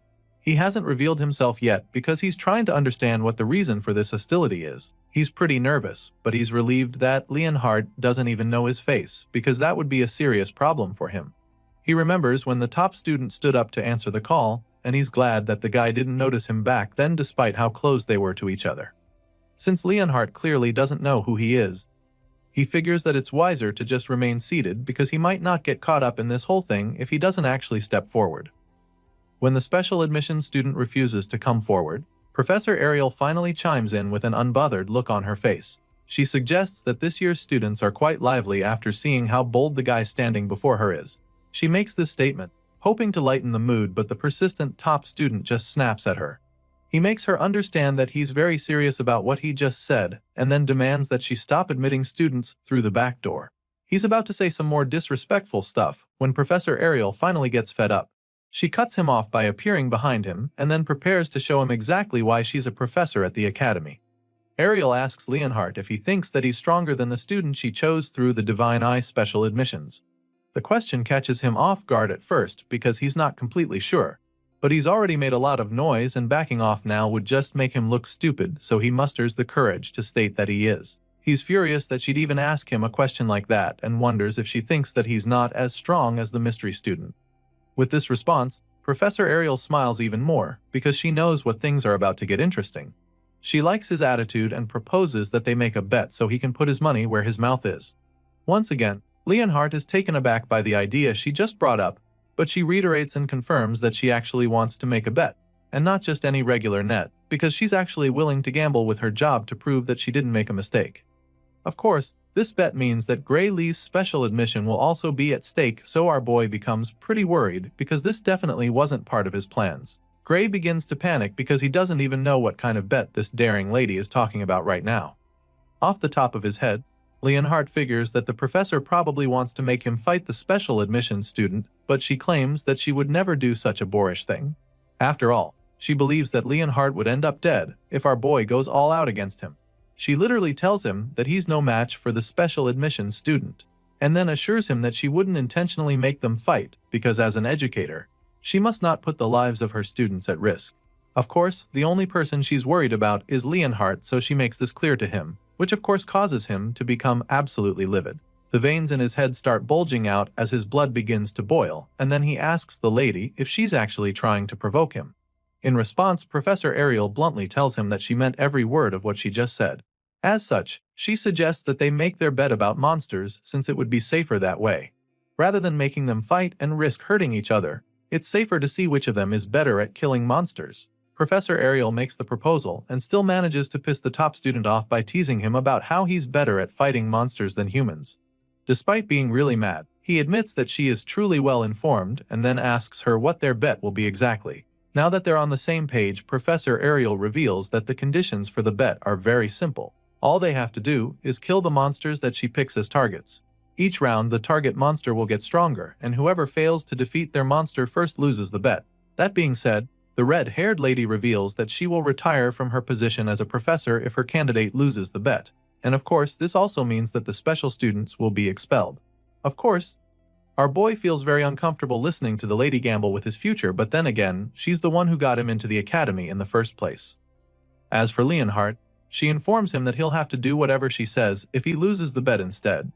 The blondie is a little reluctant to accept these terms, because it could very well be a trap, so when the professor asks if they've got a deal, he asks her to tell him what the target monsters will be first. The guy assures her that he's confident he can handle any opponent, but also he's smart enough to try not to be caught up in some weird setup. The professor can't argue with that, so on the spot, she suggests that the first target would be an ogre general. She casually proposes it and then asks Leonhardt if that will be too easy for him, even though she knows that it won't be. Meanwhile, all the students around gasp in shock when they hear this because they also know how dangerous an ogre general is. At the same time, our boy starts to get a little suspicious because he doesn't get why she specifically chose that monster as the first target out of all the creatures she could have thought of. Apparently, the cocky top student also knows how formidable an ogre general is, so he immediately protests, feeling that it's unfair of her to choose it. After all, they only consider creatures that one can kill by themselves monsters, and as far as he knows, an ogre general can't be killed by one person. At this point, the professor assures him that she's not asking him to go kill the beast right away. She doesn't expect him to be strong enough for that, so she sets a time frame to be the entire year. In other words, she's giving him till the end of the year to kill a general ogre. However, Leonhardt insists that it's not a fair challenge. As far as he's concerned, if someone could single-handedly take down a disaster-level monster within just a year of training, then no one would even be suffering. That being said, he demands that she choose a more realistic target, but then all of a sudden, an idea hits him. Leonhardt suddenly accuses the professor of deliberately picking a monster that no one can defeat so that she can end the bet with no clear winner. And so, he makes it clear to her that he will not agree to that. Hearing this, the lady just scoffs, feeling sorry for him. And that's when she adds one final condition, stating that Leonhardt will be declared the winner of the bet if it ends as a draw for any reason. The top student is stunned when she says this because he sure as hell didn't expect that twist. With the terms on the table now, if our boy fails to defeat the ogre general, Professor Ariel will automatically be fired and all special admission students will be expelled. Now, she's confident that there's no way Leonhardt will refuse her offer. The blondie stares at her with a confused look laced all over his face. He calls her crazy for even proposing something that could very much end badly for her. To him, it's like the outcome of this bet has already been decided, so the red-haired lady takes it that he no longer has any objections. Well, before going ahead with the bet, he wants to confirm that the ogre general will not be weakened in any way, and she assures him that the monster will be at full capacity. Once that's out of the way, he conjures up a contract for Leonhardt to sign if he doesn't have any problems with the details of the bet. The top student scans the page quickly and signs the paper to accept the deal. And then, the professor casually walks away like she's already won, so he asks her if she really thinks that her candidate can win. Well, I guess they'll all find out soon enough. As you can imagine, the rest of the professors are stunned by what they just witnessed. Some wonder what's gotten into Ariel, while others feel that she wants to use the bet as an excuse to retire. They think that this is most likely the case since everyone knows that she's well past her prime now. Meanwhile, our boy can't help but feel anxious now that the bet is official. He suddenly remembers when she set the time frame for the bet to be till the end of the year, which makes him realize that the whole contract was a done deal from the start. Apparently, the clever old lady had Leonhard wrapped round her finger from the beginning. There was no way she was going to let him refuse. A while later, we see that our boy is about to take his first class on the basics of magic. The professor taking the class knows that some of them might be surprised to be receiving lectures on the first day, so he makes them understand that not a single day can be wasted as students of the academy. That being said, the professor begins the class by starting with the most basic of basics, which is how to utilize magic. He makes them understand that an invisible energy called ether lies within their bodies, which they can manipulate through the magic circuits in their bodies. Hearing this, Gray is relieved to know that he'll be able to keep up with the magic classes for now. Thanks to his time at the boot camp, he's already familiar with the basic concepts. Sadly, his peace of mind quickly vanishes when he realizes that he somehow ended up in the same class as Leonhard. Now, all he can do is pray that the guy doesn't find out that he's a Divine Eyes special admission student. As the class goes on, our boy quickly gets distracted and the professor catches him instantly. He scolds Gray for being absent, minded only 5 minutes into the class, and this is pretty much where things are about to get tougher for our boy. Gray is shocked that the man could notice him being distracted with a single glance because he's seated so far back. Either way, he apologizes, hoping to move past this quickly and not draw any more attention to himself, but the professor has other plans for him. The man is so pissed that he calls Gray to come down and demonstrate the basics of magic to the class since he's so confident. Desperate to get out of this, he reminds the man that they're in the swordsmanship course and don't really need to be able to use magic. Regardless, the man insists that those with the sword still need to know the basics of magic to coordinate with a mage. The way the man is talking right now reminds him of his time at the boot camp, so he suddenly starts to wonder if they're going to practice the same spell as back then. So, he asks the man if the spell he has in mind is the Ether Bullet, and this intrigues the professor because he didn't think the freshman would know about that. Thankfully, our boy can also use this spell, so he confidently reveals this when the man asks. His time at the hellish boot camp wasn't a waste after all. Sadly, the professor suddenly gets the bright idea to demonstrate the spell to the class using a match. And guess who he matches up against our boy? That's right, Leonhard, the last person Gray was praying to cross paths with. The top student has no idea who our boy is right now, so he underestimates him a lot and suggests that it would be unfair to fight him since he's been trained in swordsmanship and magic before even starting school. However, the professor insists that there's no risk of anyone dying since they're only going to be using the Ether Bullet spell. Clearly, there's no getting out of this one, but at least Leon doesn't know that he is Ariel's special student. Well, not for long, because out of the blue, the old geezer decides to announce that Gray is the Divine Eyes Special Admission Student of the Year. As you can imagine, everyone in the class is stunned by the news, except Leon, who's just boiling with rage. What's worse is that the teacher didn't just spill all of this by accident. The cruel man knew how Leon would react, so he spilled the tea since he already doesn't like Gray. Now that the top student knows who his opponent is, he decides to take the match a lot more seriously, under the guise of wanting to properly show our boy the ropes. With a murderous glint in his eyes, he calls Gray to come right down to the front of the class for their matchup. At this point, our boy just laughs nervously, because his cover has been completely blown. Soon, the two young men are standing across from each other while the professor gives them instructions. At the moment, our boy is pretty worried because he's almost certain that he won't come out of this unscathed, especially when he only spent a few days learning magic at the boot camp. The match begins shortly and of course, Leon is the first to attack, determined to show the difference in their strength. He launches a decent ether bullet at Gray in a flash, and our boy is forced to do the same, but he's immediately blown away by the massive attack he unleashes. The two boys are astounded by the huge ether bullet that Gray shoots out with ease. Compared to our boy's blast, Leon's strike looks like a punt pebble, so the top student immediately loses all his confidence, screaming in horror as the magic ball of death speeds toward him. Luckily, the professor intervenes just in the nick of time and uses his own magic to stop Gray's ether bullet, saving Leon's life in the process. The man sighs in relief as he watches his shield stop the attack, but then all of a sudden, Gray's ether bullet shatters the barrier and causes a huge explosion in the classroom. The blast sends Leon flying, so the professor rushes to check on him even before the dust clears. The top student is literally shaking like a leaf right now, but he assures the teacher that he's fine. Thankfully, he's not hurt, but now, our boy might be in some trouble. If the barrier hadn't dampened the impact, Gray's ether bullet could have killed Leon, which is actually a big deal. Apparently, even among the professors at the academy, no one can cast an ether bullet that strong, so now, the man is very curious about this young man named Gray. He calls out to the hero, sternly asking him what the hell he just did, but right now, our boy is still trying to figure out the same thing. Thinking back to the exchange, he can't believe that they even used the same spell because Leon's ether bullet was so feeble compared to his. It makes him wonder if the ether bullet taught to those in the subjugation squad is different from what they teach at the academy. With this in mind, he curiously asks the professor if he accidentally used the wrong spell by any chance, but the man assures him that it was definitely an ether bullet. However, he makes Gray understand that the quality of his own was very different and informs him that it was by no means normal ether, but actually super, compressed ether. As you can imagine, our boy hasn't ever heard of that before, so he expresses his confusion. The man confesses that it's a power that even the professors have trouble producing. So it's mind-boggling that Gray managed to produce and reform it into a spell in a split moment.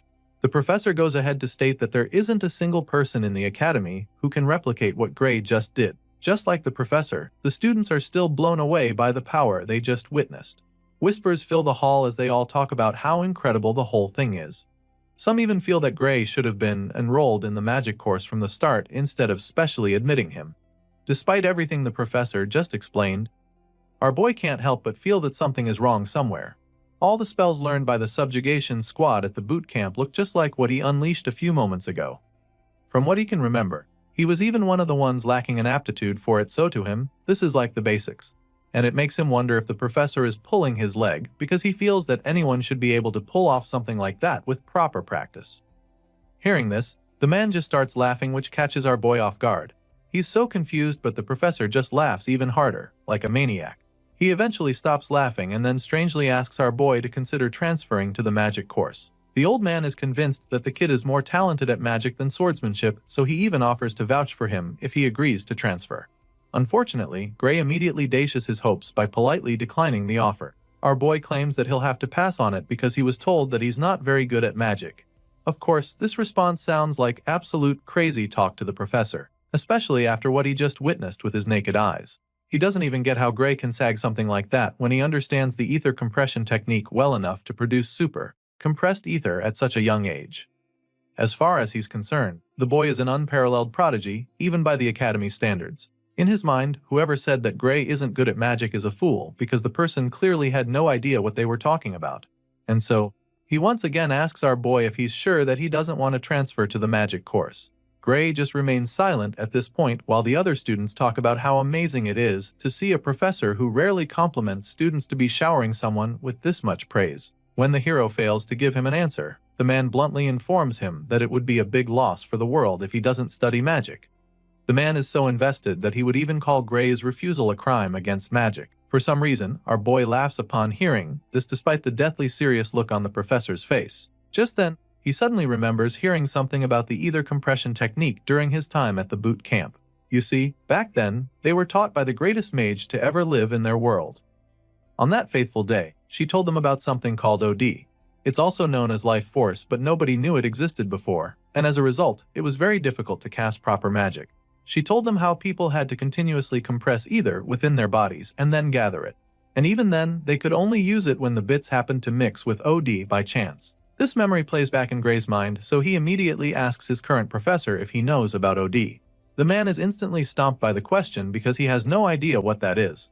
Seeing the professor's reaction, our boy confirms that he's currently in a world where the people are yet to learn of the existence of OD. Apparently, he was sent far back to a time when people don't know how to cast proper magic. With this in mind, he's now certain that what he learned in the subjugation squad was knowledge from the future. As you can imagine, this is a really big deal because it could change the way the whole world uses magic, and Gray knows this as well, so he also knows that he has to be careful who he tells about it. His thoughts are interrupted when the professor asks him again if Hest finally going to transfer to the magic course. Despite the huge discovery he just made, our boy refuses for the third time in a row, claiming that he just loves swords too much. He thanks the man for his offer but passes on it, and at this point, the professor finally gives up on trying to change his mind. However, he is hopeful that Gray will reconsider his decision, so he tells the special student to come find him if he ever has a rethink, stating that any time at all is fine for that visit. Once again, the hero thanks the man for his kind offer, and the professor finally allows him to return to his seat. He's so impressed by the talent in front of him that he promises not to bother Gray anymore if he looks away during class. The man is literally a fan at this point, because he claims that he doesn't even mind if the boy gets bored and decides to leave the class. As far as he's concerned, this class is just way too basic for Gray Lee. The hero quietly makes his way back to his seat while all the other students stare at him in awe. They can't believe that the notorious Professor Carlos is the same person kissing Gray's ass right now. Well, it turns out that the professor isn't the only one sucking up to the hero, because from the looks of things, Leonhard is practically in love with Gray right now, because the guy is literally calling him Lord now. Our boy sees the top student acting this way around him, and of course, it makes him so uncomfortable that chills run down his spine. Later that day, Gray receives a note from Professor Ariel asking him to see her after class. On the way to her office, he can't help but wonder why he got summoned out of the blue. He feels that it might be Professor Carlos's doing, so he starts hoping that the red-haired lady won't advise him to change courses as well. Soon, he's right in front of her door, and immediately he knocks. She already knows it's him, so she lets him in. He's about to apologize for the intrusion when he suddenly senses a sneak attack from the side. The person tries to strike him with a sword, but his reflexes kick in at lightning speed, allowing him to block the hit and knock down the attacker. He's shocked that his body reacted on its own, but he can't think about that right now since he just got attacked. He turns to the assailant, wondering what the hell that was fire, but then as soon as he sees the girl, he can't help the feelings that he's seen her somewhere before. Gray takes a battle stance after knocking the attacker down, and then as soon as he takes a closer look, he's stunned because the girl looks very familiar. He's still trying to figure out where he's seen her before when a voice interrupts his thoughts. The person sounds impressed by what they just saw, and then our boy looks up to see that it's the red-haired professor. The lady is glad to confirm that her eyes were right about the young talent she selected, because at least now, it's clear that she didn't make a mistake. While she's bragging about her special admissions student, two of her colleagues who are in the room as well have some reservations of their own. They don't seem to like Gray very much and even suggest that the green-haired girl, Bella, didn't attack with any real intent. As such, they feel that Ariel might have even asked her to go easy on the new guy. They admit that Bella's movements were flawless, but to have her sword be knocked out of her hand so easily was just unnatural. Our boy listens to them scold the blue-haired girl and realizes that she's the famous Belle Albright from his past life. She was one of the heroes from the World Union Academy who fought against the Liquidator and was considered the greatest sorceress in the world. Of course, Professor Ariel is not pleased to hear her colleagues talking to Bella that way, so she snaps at them. The red-haired lady suggests that the both of them consider quitting as professors since they can't even tell if the girl was holding back or not. She stretches out her hand as if demanding something from them, so when they see her reaction, they immediately change their opinion. The first guy drops a stack of coins in her hand while nervously stating that they were only joking about what they said. Gray watches in confusion as this exchange happens right in front of him, and then all of a sudden, he gets a good idea of what's going on. Still, he curiously asks the professors what they're doing, and that's when Ariel informs him that they were actually gambling. Apparently, they made a bet on whether our boy would be able to fend off Bella's surprise attack or not. As you'd expect, the red-haired lady put her money on the hero, and thanks to him, she just made some really good money. For this reason, she decides to let him enjoy the spoils as well, so she tosses one of the coins at him, telling him that this is his part. At first, he doesn't know what she threw at him, so when he realizes that it's a hold coin, his eyes almost pop out of his head. A single gold coin is worth a fortune, so he's pretty blown away by it. The other professors are obviously not happy about the outcome, but they can't help the feeling that Ariel was right about Gray. It's just like the red-haired lady said, because from the exchange earlier, it looked like he deliberately didn't use his dominant arm. It's almost as if he was trying to protect his immobile arm, so they wonder if it's because of injury. This is what the first man has in mind, but his colleague isn't even sure what to think. Rather than an apparent physical injury to the muscles, the first man thinks that the reason for this is more likely a deeper kind of wound. Hearing this, his colleague agrees, stating that a simple injury wouldn't cause that. Our boy listens in shock as the men analyze the situation, and he almost can't believe his ears. He's amazed that they can tell that much just from looking at him, so he expresses how surprised he is, but that's when the men remind him that they wouldn't be professors of the academy if they couldn't tell that much. Sure, to most people, it wouldn't be very obvious, but Professor Ariel was already aware about his condition during the exam. The red-haired lady has pretty much gotten all she needs from her annoying colleagues already, and since she's made them see that she was right about Gray, she bluntly tells them that it's time to leave. She can see them as they're suddenly interested in the kid, so she reminds them he's her student and makes it very clear to them that she's not going to give him up. However, the other professors don't make it too obvious that they want Gray, so they insist that they're only going to admit that he has potential for now. That being said, they inform the hero that he will fail to meet the Academy's admission standards if his wound doesn't heal in time. The two men tell Gray to keep this in mind before finally leaving the office. As you can imagine, our boy is a little threatened by what they said, because he doesn't even know when his injured arm will heal. But Professor Ariel notices him getting all anxious, so she helps him take his mind off it.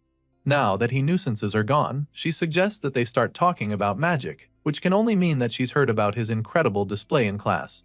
Our hero takes a seat along with Professor Ariel and Bella Albright so they can have the seemingly important talk. The redhead reveals that she heard about him using super, compressed ether in Professor Carlos's class. He's not too surprised that she already knew, but it's still pretty intriguing. In response, the experienced professor reveals that Carlos came to her office earlier, and even asked that she hand Gray over to the magic course without consulting him. Of course, Ariel didn't do that, which is why they're even sitting here having the conversation right now. She declined Carlos's request because as far as she's concerned, Gray is more suited to wield the sword than magic. The hero is pretty shocked when she says this because he literally uses magic that nobody in this world knows how to use. But for some reason, Professor Ariel doesn't think that he looks like he's good at magic compression. To her, he doesn't even show signs of having practiced it before. At this point, Gray realizes that he's dealing with a professor that's truly on another level from the others. It turns out that her divine eye is at it again, and she managed to see right through the facade that Carlos couldn't. All she needs to do is look at him to get the truth, so he realizes that it would be best for him not to lie to her. With this in mind, he calmly takes a sip of his drink and tells her that she's absolutely correct. The red-haired lady is glad to see that he's cooperating, so she asks him to tell her what sort of trick he's using to fool everyone else. She knows for a fact that he's not really using ether compression magic, so she urges him to confide in her. She promises not to divulge the information to anyone, and even offers to reward him if he lets her in on his secret. She's desperate to get answers, but it's not even for her.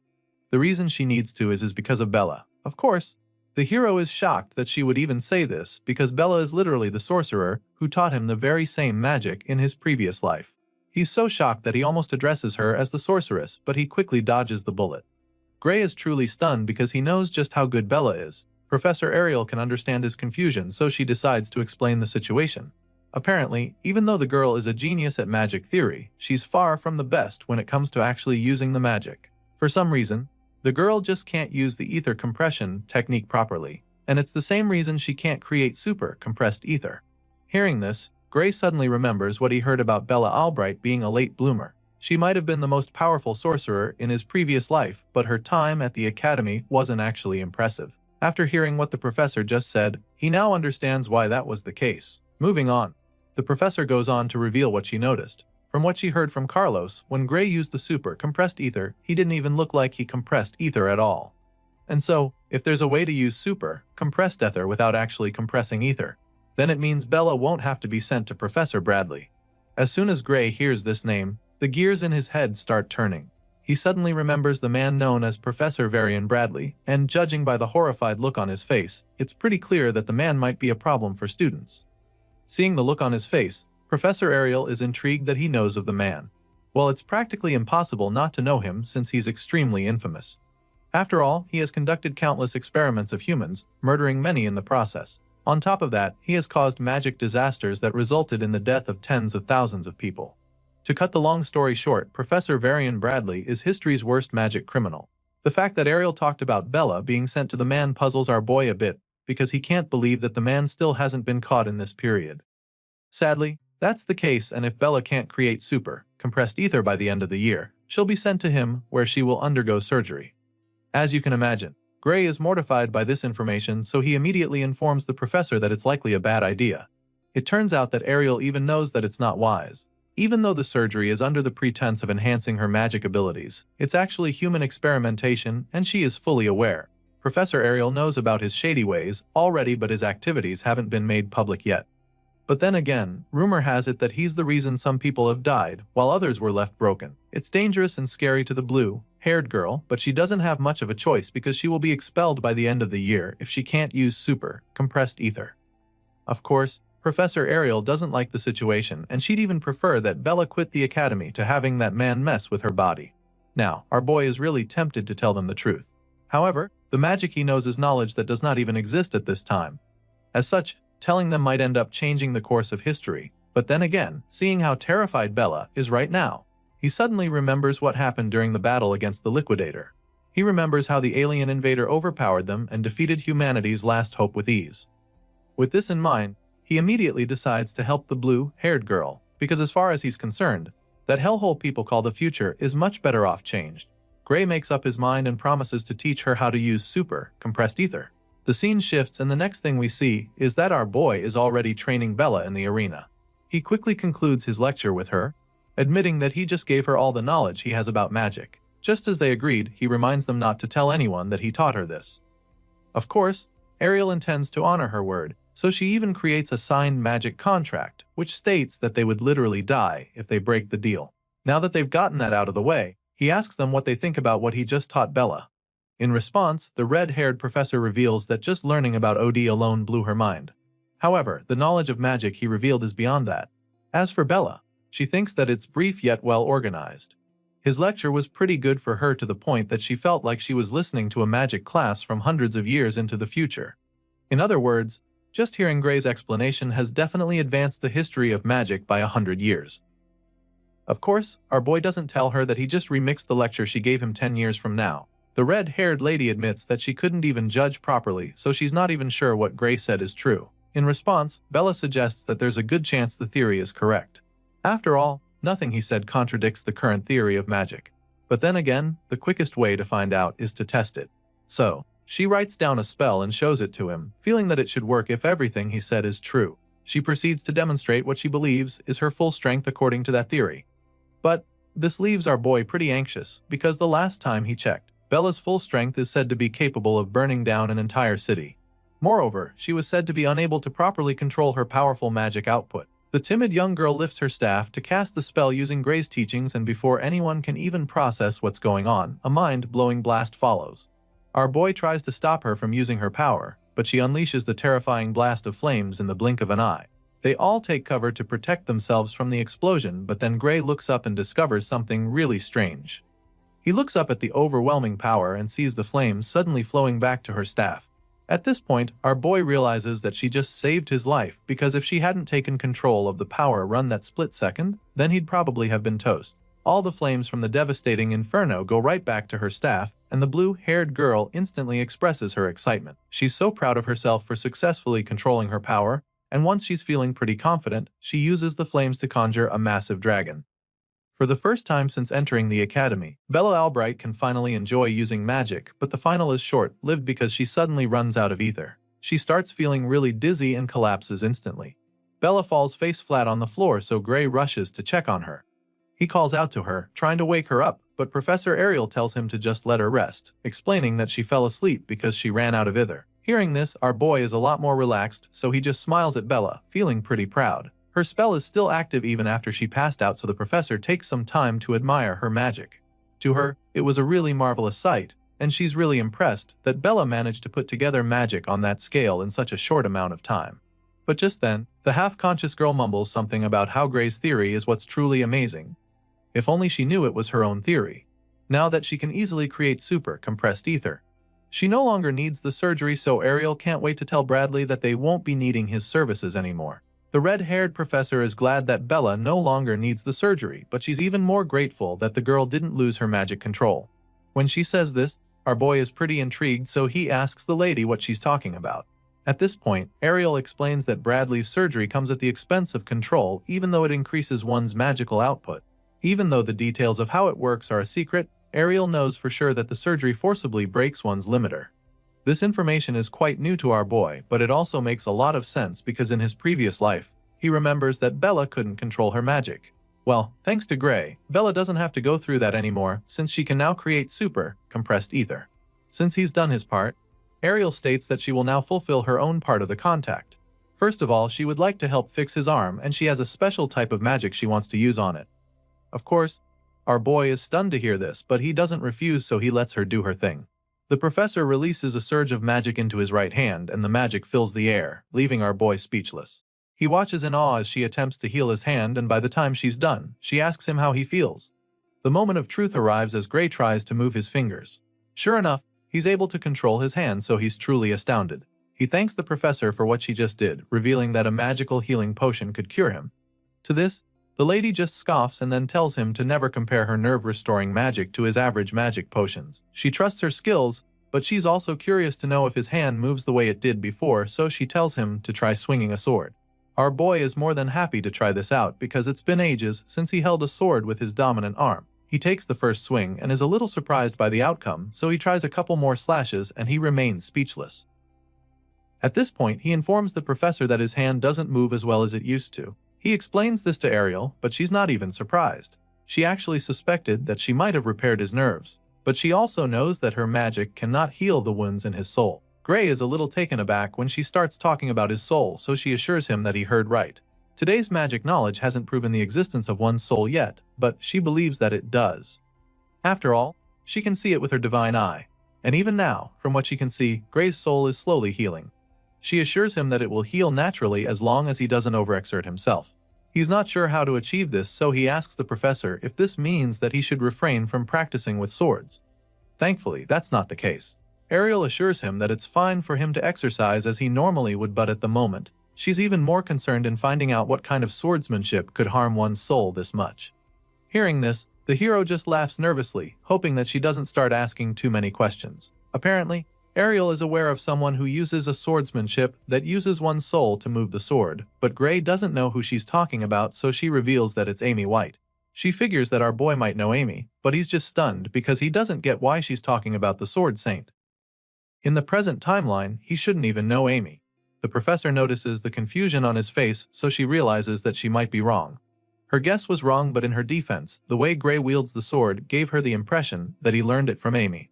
But on second thought, she admits that he is slightly different. As such, she figures that the person he trained under might be a bit more skilled than Amy. However, she's confident that the girl will be just as skilled as Gray's master in a few years. After listening to the professor's multiple theories, our boy is just blown away that she managed to think that far in such a short time. Either way, he finally reveals that he learned swordsmanship at a dojo in his hometown. Still, he knows that he needs to change the topic now because if he lets the conversation continue, he might end up spilling everything. With this in mind, he asks her if it's even possible for someone's soul to be damaged because of swordsmanship. In response, the professor explains that ordinary swordsmanship cannot do this. To begin with, she doesn't believe that something ordinary can defeat an ogre general with just one slash, not to mention cutting down surrounding ogres. Apparently, Professor Ariel already knew of his feat, and this explains a lot. She somehow found out about his past, and so now, she's already won the bet she made earlier.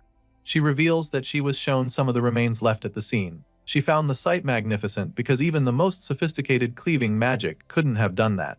That being said, Professor Ariel reveals that she knows about the mysterious power within him, and then asks him if he used it. The jig is up at this point, but he's curious as to whether she can see the power with her eye, and she confirms this, revealing that she can even see the power leaking through the chain door. The response sends chills down Gray's spine as the memory of that ominous door flashes across his mind. It's not something someone can just guess, so now, he's certain that the red-haired lady can actually see it. It's not a new thing for her though, because she's seen power like this before, but it's not exactly the same despite having a similar vibe. Our boy is taken aback by this because he didn't think there were people with similar power to him.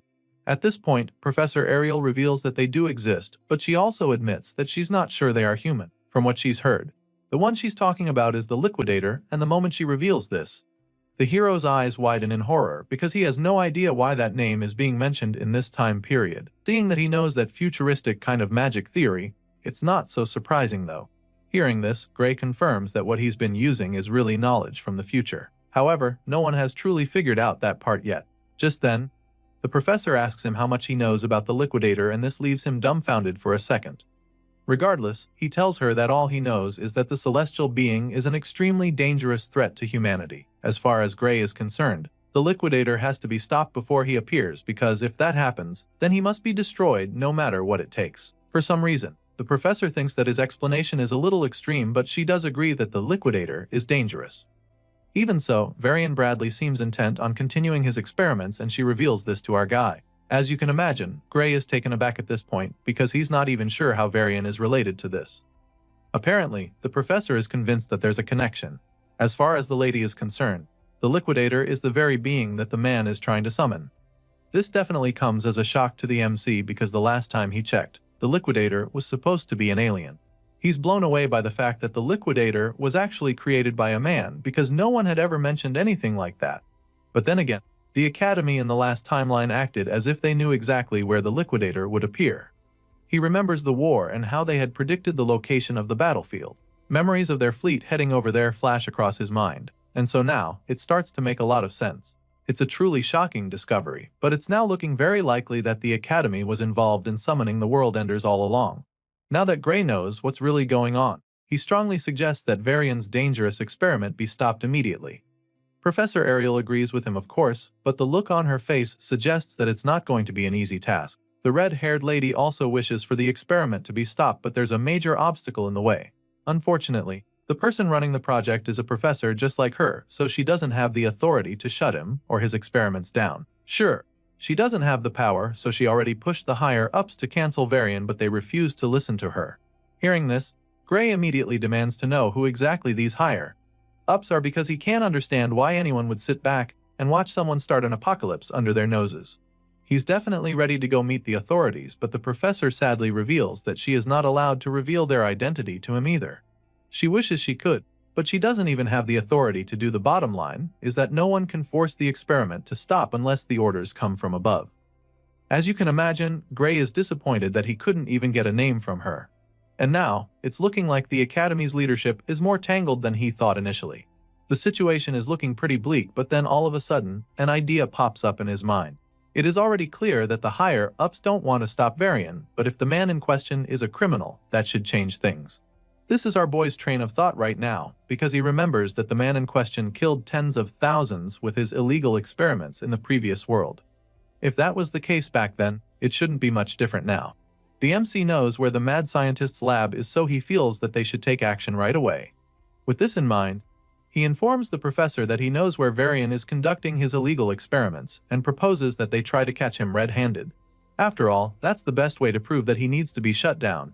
Sadly, before he even finishes stating this idea, the professor explains that this won't work either. As you can imagine, Gray is so confused when he hears this, so he asks her why they can't bust the mad scientist.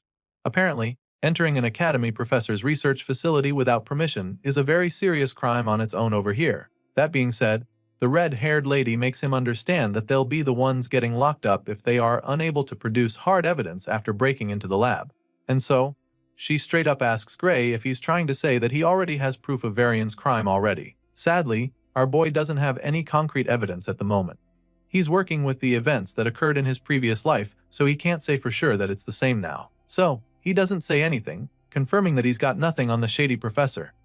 At this point, Professor Ariel suggests that they shelve this whole issue for the time being. This entire conversation just makes our boy understand that the professor's hands are tied, even though she knows that Varian and his experiments are dangerous. There's really nothing he can do at this point, so he assures her that he understands the situation.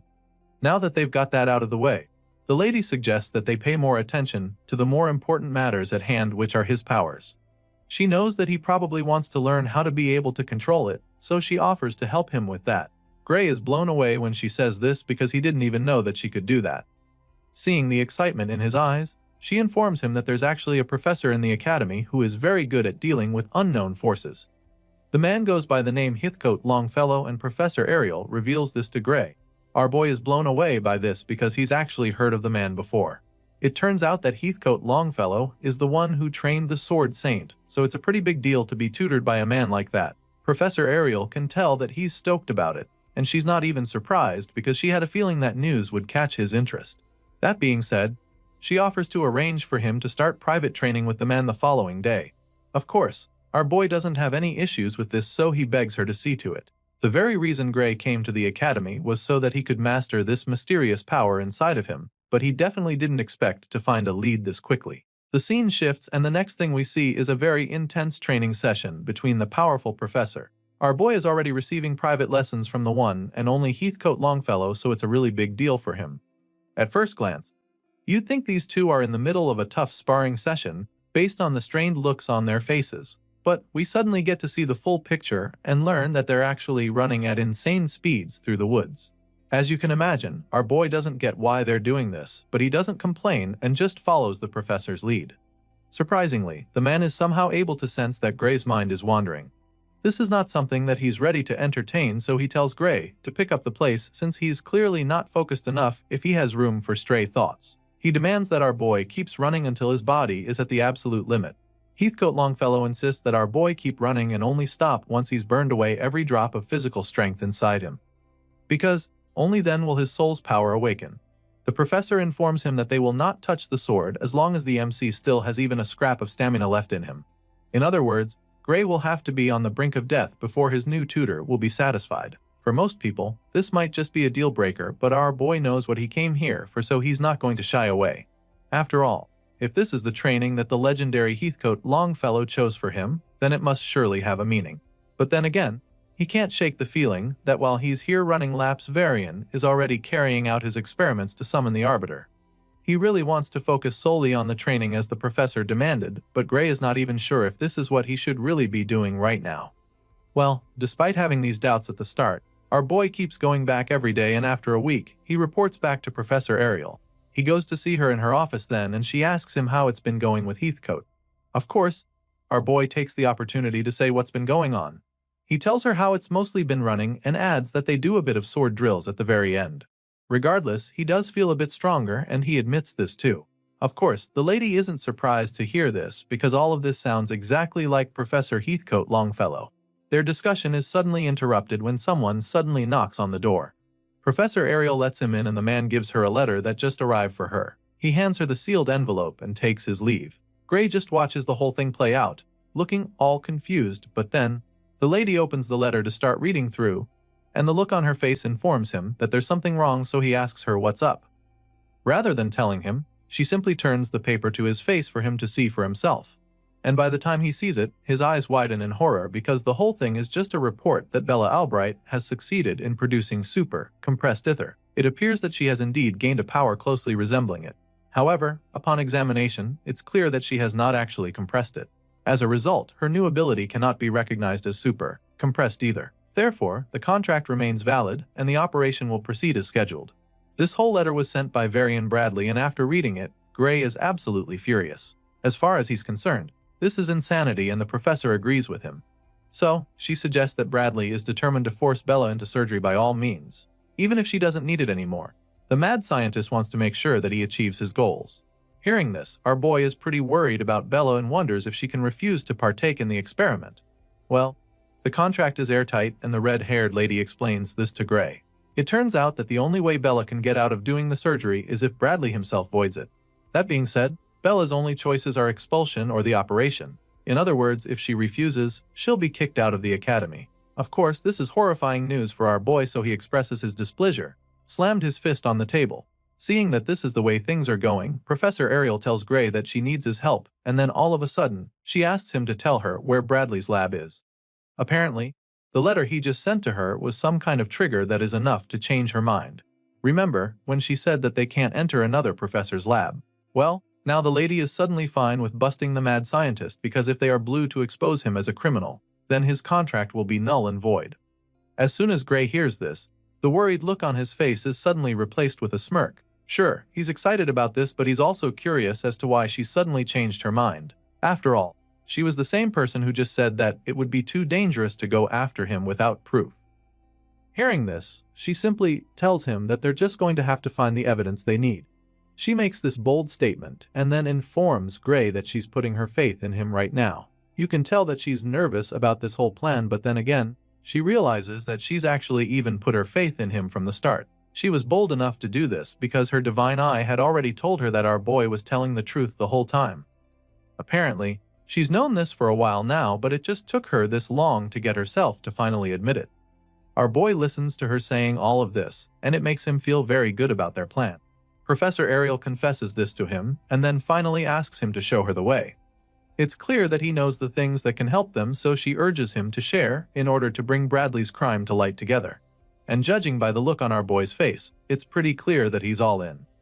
Now that they're definitely on the same page, our boy finally reveals that the evil professor's laboratory is located in the mountains near the village of Torul. As you can imagine, the red-haired lady is already familiar with this place. It's not the first time she's hearing about it, and she definitely remembers Bradley Varian having a laboratory there. that was authorized by the Academy. She confirms this, which leaves Gray pretty surprised, because why would anyone do illegal experiments in an authorized lab?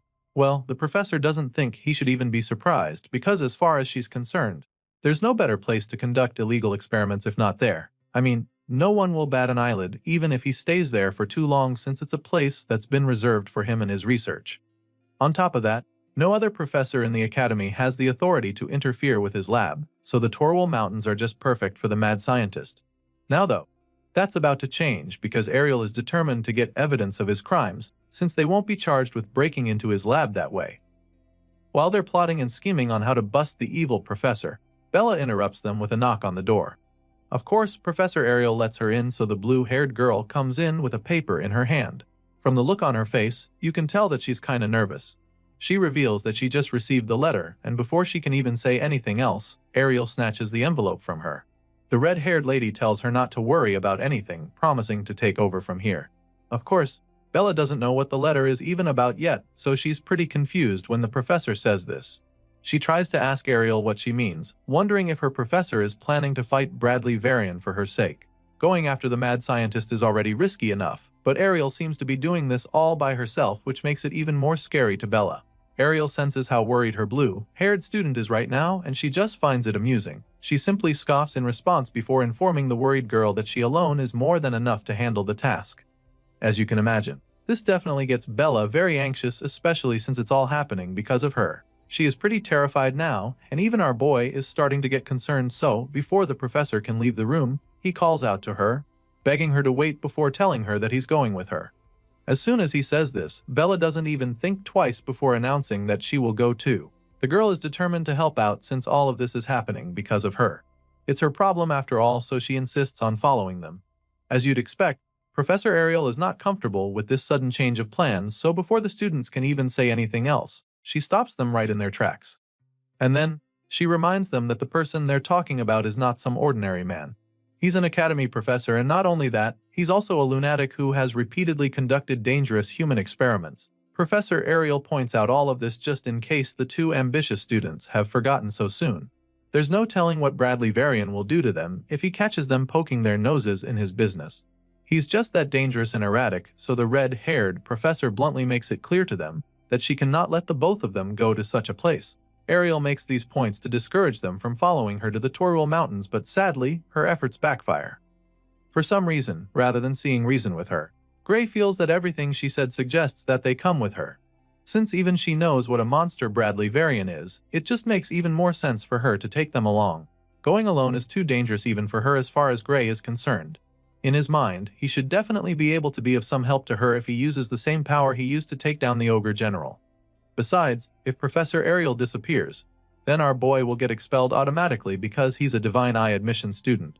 She's the very reason he's still in the academy, so if anything happens to her, then his chances of actually finishing to become a hero will be gone. Gray makes all of these valid points and then concludes by begging the professor to at least let them decide their fate. Her actions affect them tremendously, so he believes that they should also have a say in it.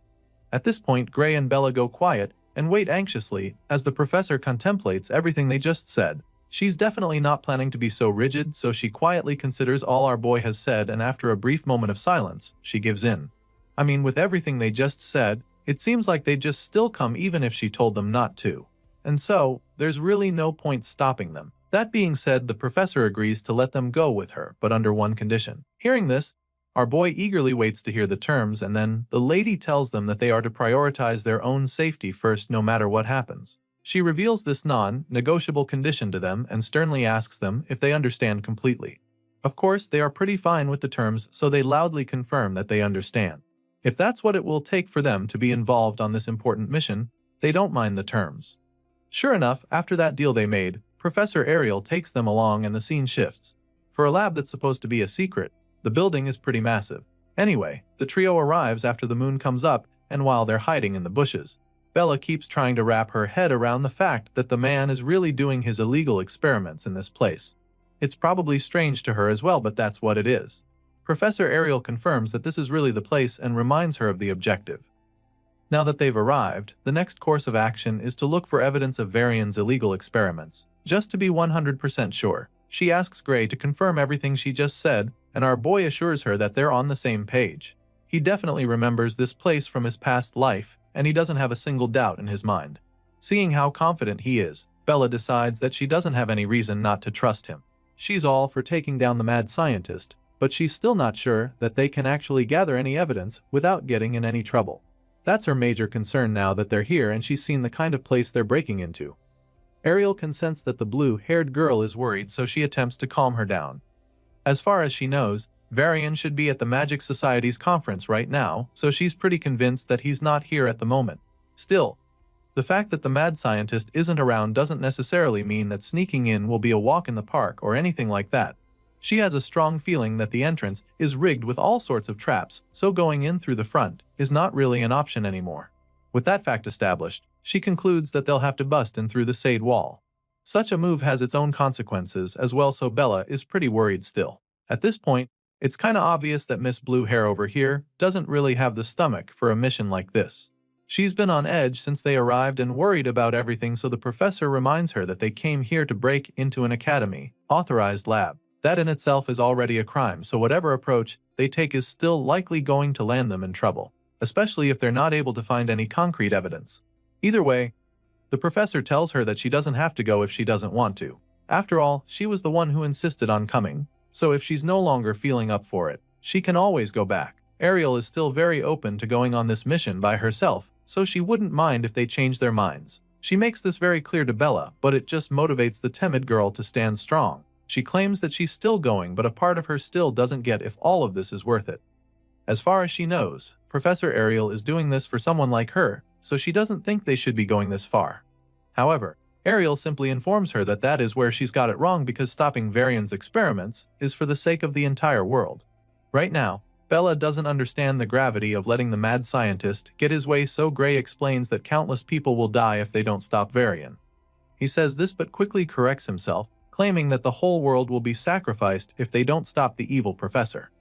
Of course, Bella doesn't understand what they're talking about, so she expresses her confusion. She was already worried before, but after hearing all this, she's probably gonna have a panic attack.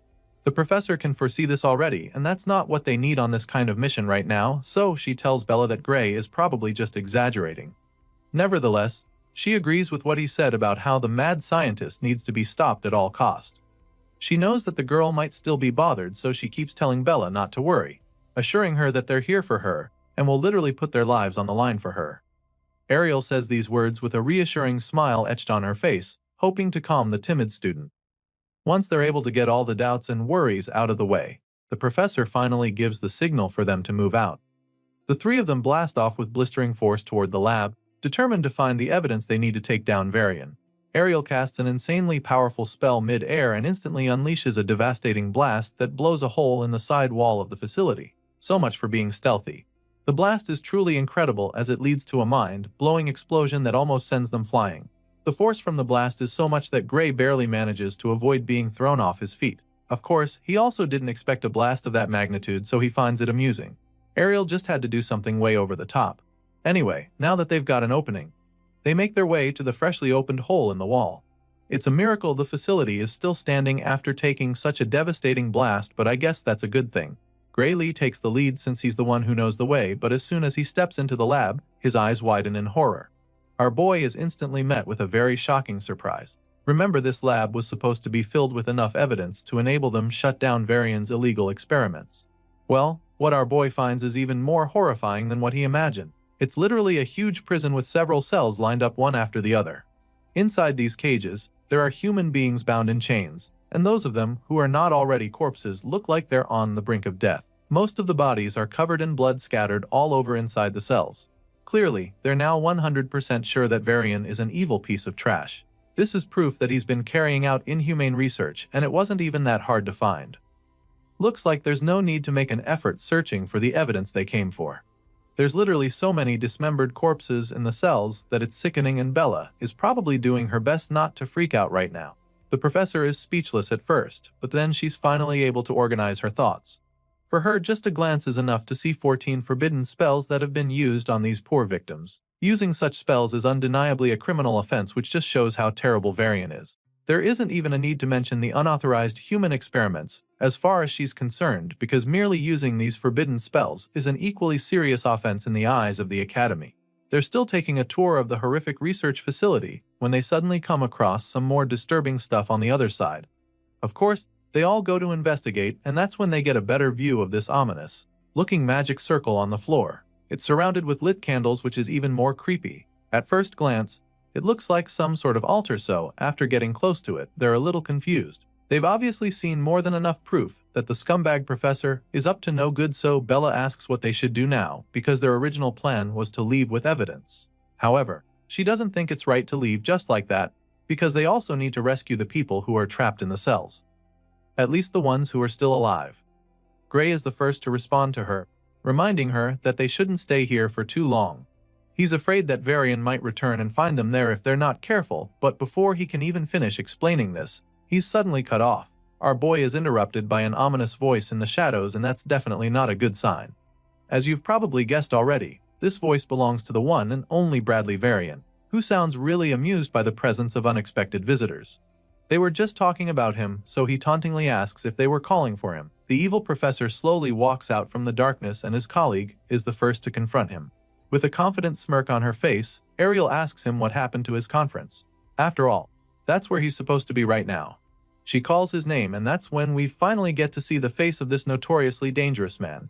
After Varian reveals himself, our boy is taken aback because the man actually isn't supposed to be here. He doesn't understand what went wrong, but he braces himself for anything that might happen. The evil scientist finally responds to Ariel, revealing that he arranged for a double to attend the conference in his stead. Apparently, he has an important experiment to do here, so he couldn't leave. The Twisted Man explains this, which leaves Ariel a little puzzled because she doesn't know what he's talking about. He confirms that the experiment is way too important, stating that he even managed to get some fresh materials for it. By fresh materials, this madman is actually referring to the human corpses he's hung in one of the rooms. He claims that he wanted to use them while they're still fresh, but now that he's got visitors, he's changed his plans. Varian says this with a truly terrifying look on his face that sends chills down their spines. He doesn't mind changing his plans though, since he wanted materials with more potential for magic than an average person anyway. Clearly, he's basically telling them that they're his next victims, and they definitely understand. Varian admits that he doesn't know how they caught wind of his experiments since it's a secret, and he's also pretty sure that they didn't tell anyone they were coming here. That being said, he concludes that no one would suspect a thing if the three of them suddenly went missing, making it very clear to them that he's ready for them. But Varian is more than happy to put them to use as best as possible. The guy is still talking trash when he looks up to see the massive ball of flames headed right for his face. He's shocked by this, but despite seeing the fireball, he can't do anything before it hits him. A huge explosion follows as soon as the flames reach him, and as the fire rages on, that's when we see who unleashed the blast. Professor Ariel looks to her side in shock to discover that Bella with her staff still smoking. Apparently, the blue-haired girl was done listening to the twisted scientist. After a brutal blast like that, you'd think that Varian won't even be able to get back on his feet, but that's not the case. Bella and Ariel watch anxiously as Varian emerges from the flames without a scratch. The mad scientist admits that Bella's powerful blast was really magnificent. He's truly impressed with the girl and commends Professor Ariel, because her divine eye clearly hasn't lost its edge for her to have picked such a talent. He didn't think that a special admission like Bella would be such an exceptional talent, but he was clearly wrong about that. Seeing how amazing Bella's abilities are, Varian suddenly begins to consider looking closer at the other divine eye recruits as well.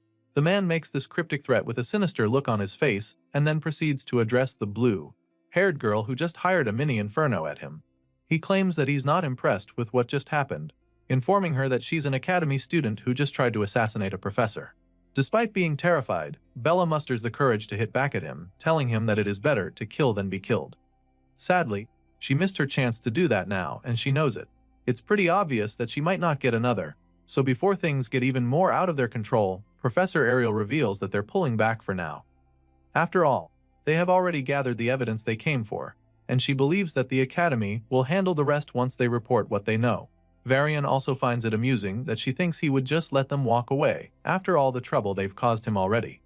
Just to let them know who's in charge, Varian immediately charges up his spear with dark energy and unleashes a devastating blast on Bella. The blue-haired girl stands there looking horrified as the massive beam of death speeds toward her, and just when it looks like she's about to be obliterated, Professor Ariel creates a big shield to deflect Varian's attack. Her barrier dissipates the energy from the scientist's blast, deflecting it for a while. Bella just watches in terror as all this is happening, while the mad scientist seems to be enjoying himself even more. Varian laughs at Ariel's attempt, informing her that this is one of the fruits of his research known as Gluttony Flame. Apparently, this special move casts fire that devours defensive magic and burns it into fuel. The man confidently explains this to them, and that's when Ariel begins to realize how much danger they're actually in, because all of a sudden, she finds herself struggling to hold back the blast. Her shield appears to be giving way all of a sudden, and it's becoming very difficult for her to hold on. In theory, the Gluttony Flame can't be blocked because it would just consume anything in its path, and the only downside is the fact that it costs a little rare material to conjure. Hearing the smugness in his voice, Ariel musters all the strength she can to keep holding on. She pumps in more magic into her shield and reinforces it until it starts to push Varian's Gluttony Flame back. As soon as she gets a bit of control, she conjures a glowing floating box that looks like some kind of treasure chest. She passes the spell, Memory Pouch, to Bella and tells her to take it to Gray, claiming that Heathcote would know what to do once he sees it. Bella receives the small box in her hands and realizes that Professor Ariel is starting to struggle again. So, she uses her staff to create another protective dome around them, hoping to keep Varian's attack at bay, but as Ariel is not exactly in support of this, she asks Bella what the hell she thinks she's down and urges her to get out of the lab as fast as she can, but the blue-haired girl isn't exactly keen on leaving her behind. She informs her professor that her barrier is already breaking and offers to help out. She asks Ariel to let her handle this, but the red-haired professor doesn't have any intention of doing that. She reminds Bella of the deal they made before coming here. She made them promise to put their lives first if something goes wrong, so she wants the girl to keep that promise. Varian's magic is clearly unnatural, so she tries to make the girl understand that defense spells won't stop it. That being said, she promises to buy the students some more time so that they can escape, but before she can even finish talking, her barrier shatters into 1,000 tiny pieces like glass. Her eyes widen in horror as the reality dawns on her, but Bella assures her that everything is going to be fine. The only thing standing between them and Varian's ravenous dark spell of death is Bella's protective dome, so Ariel is absolutely terrified. The professor is so stunned by their current situation that she doesn't even run anymore. She stands right there staring at the flames of death smashing against Bella's barrier. On the other hand, the blue-haired girl just has the feeling that Varian's spell isn't even that strong. As far as she's concerned, it just needs a slightly different kind of defense magic. Seeing this, Varian yells in frustration. The man can't believe his eyes. It should be impossible for anything to hold back his spell, because he's the only one who knows the counter-magic theory for Gluttony Flame. And so, the mad scientist begins to wonder how the hell she knows the formula to make his attacks useless. In response, the blue-haired girl simply reveals that she managed to crack his code so easily because someone recently taught her a new theory. Using that theory, using the spell to counter him, is just that easy. Hearing this, the evil scientist just grits his teeth in rage as he begins to rack his brain. He's so confused by the fact that someone taught her the spell, so he loses his shit and furiously demands that she give him a name immediately. The man is so desperate to find out who the traitor is that he promises to give a clean death if she gives him the name. For some reason, he thinks that's supposed to make her want to tell him anything. Anyway, seeing that he's so curious to find out who taught her, she decides to piss him off even more by telling him that the person's identity is a secret. She doesn't give him a name, but she lets him know that the person who taught her is a student from the swordsmanship course. In that moment, she begins to recall when Gray revealed the theory to her and how confident she was that the formula would work even though it contradicts the current theory of magic. As you can imagine, the evil scientist is even more enraged when he realizes that the girl doesn't want to answer him seriously. It's obvious that she's messing with him, and he doesn't take it lightly. All of a sudden, Varian reveals a huge red stone and threatens to burn her alive with it for pissing him off. Varian shatters the rock with a single punch, and several skeleton ghost heads start flying toward Bella. This dark spell continues to get even more powerful when it gets to her barrier, and it's starting to look really scary, so Gray asks her if she's okay. Surprisingly, she's still completely fine. It's like she's not even breaking a sweat to hold back the evil scientist's attacks. As far as she's concerned, her barrier can definitely withstand this force, but it comes at a cost. Apparently, her mana reserves won't last the longer. She holds up the shield, and Varian is very much aware of this. With the extra magic she's using to keep the barrier up, the man estimates that she's got just over a minute left with how low her mana reserves probably are now. It's just a matter of time before the shield gives way, so Bella urges Professor Ariel to attack now. She's got her hands full and can't hold for much longer, so the redhead swings until action. She activates her divine eye to assess the situation, and it only takes her a second to see that the flames from Varian's attack are thin at a particular spot. This is the weak spot she can take advantage of, and she doesn't waste another second, since she can also project mana outside the barrier. Professor Ariel goes to the edge of the dome to cast her spell and shoots out mana at that point to exploit the weak spot in Varian's attack. Her mana seeps out of the dome and moves through the flames, headed right for the evil scientist, but just when it looks like her attack is about to get to Varian, they get weaker and weaker until they finally disappear. Seeing this, Varian just laughs at her for trying to counterattack because she can't even reach him, let alone actually do any damage. At this point, Ariel begins to panic because it's clear now that hurting the guy will be a lot harder than she thought, and so she immediately starts brainstorming. You see, Professor Ariel's offensive magic is one of the weakest among the staff, and when you factor in the properties of the Gluttony Flame, then it's very likely that her spells are being absorbed until there's nothing left. In other words, Ariel can't get to Varian, and as if that's not bad enough, it looks like Bella is about to collapse. She struggles to keep up the barrier, but eventually gets drained completely, so she tells the others to brace themselves. Upon hearing this, Professor Ariel begins to regret her decision. She knew that something like this could happen, which was why she told Bella to run away earlier. Sadly, it's too late for that now, and they have no choice but to face the evil scientist head-on. Just when it looks like they're about to be sitting ducks, Gray steps forward, telling the ladies to leave this fight to him. The hero takes out his sword, ready to take Varian all by himself, and this definitely leaves his professor very shocked. Bella is equally taken aback by his sudden display of bravery, and she can only wonder what he's planning to do now. You see, the blue-haired girl is especially confused because she knows that his sword can't reach Varian from where they are. She tries to explain this to him, hoping to prevent him from making a dangerous move, but he just tells her not to worry, sounding absolutely certain that he'd be able to get to the enemy. With Bella failing to convince Gray otherwise, the professor gives it a try as well, asking the hero if he's sure about what he wants to do because she knows that it could kill him if he uses that power again. On the off chance that he survives it, his healing arm might never even recover, so it's an insane risk he's about to take. Despite her attempts to change his mind, the hero just cracks a little smile and tells her that dying alone is much better than all three of them losing their lives here. Gray makes it clear to them that he's not going to change his mind and proceeds to charge up his sword. As soon as he does this, Varian sees the bright light off the blade from the other side, and before he can even realize what is going on, our boy gets to him. The hero reaches him in the blink of an eye, and Varian is shocked to see the young swordsman flying toward him with a sword. Unfortunately, it's too late to even save himself now because Gray swiftly uses a single powerful slash to take the evil scientist's head clean off. Gray decapitates the mad scientist in a flash with a vicious slash that splatters blood all over the walls, and as you can imagine, the ladies behind him are absolutely shocked by what just happened.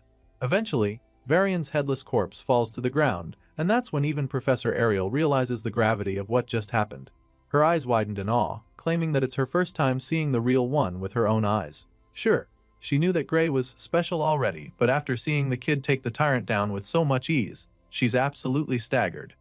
They're all still coming to terms with the situation when all of a sudden, they notice pieces of rock coming down. Bella looks up at this point, and that's when she sees the huge cracks in the ceiling. The place appears to be coming down on them, but before things can get out of control, Professor Ariel uses her magic to stop the rocks from smashing them.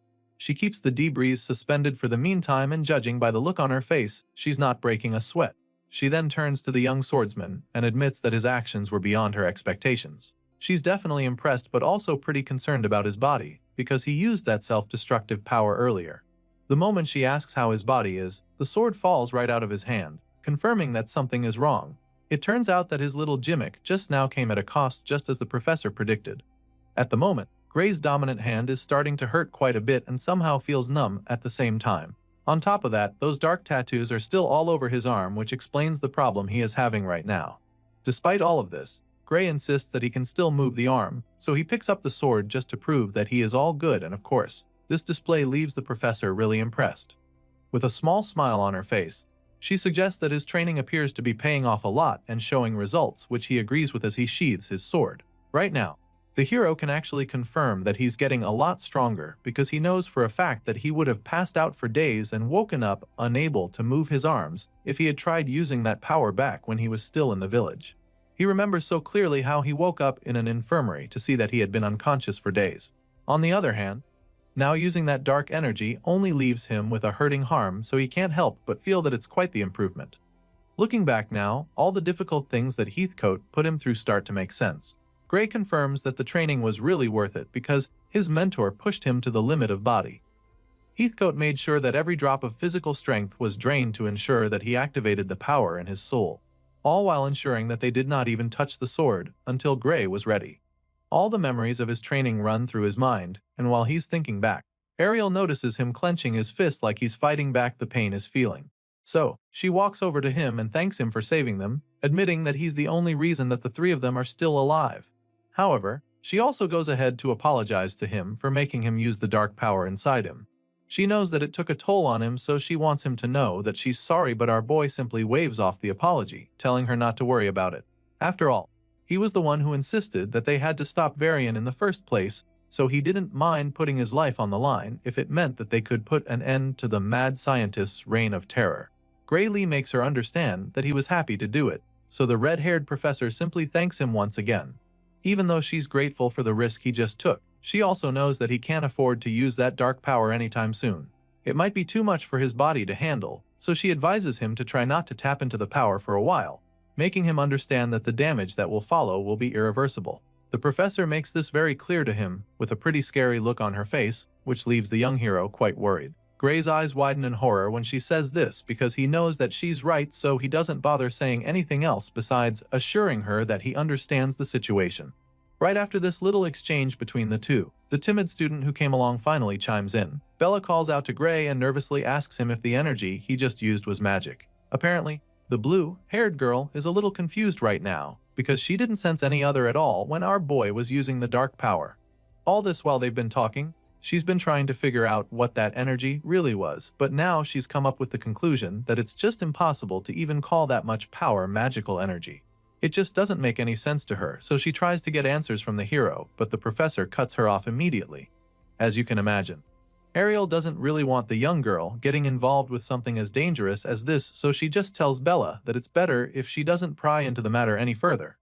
Of course, the blue-haired girl is just left speechless at this point, and she's probably even more curious now. So she asks the professor to tell her why she shouldn't ask questions. At this point, the red-haired lady appears to be losing her patience. Seeing that the timid student isn't ready to cooperate with her, she begins to cast a spell, and then threatens to erase Bella's memories if she can't promise to stay out of the matter and keep all of this a secret. An ominous-looking ball of magic begins to form in Ariel's palm as her divine eye glints menacingly, so when Bella sees that her teacher isn't bluffing, she finally agrees to back off.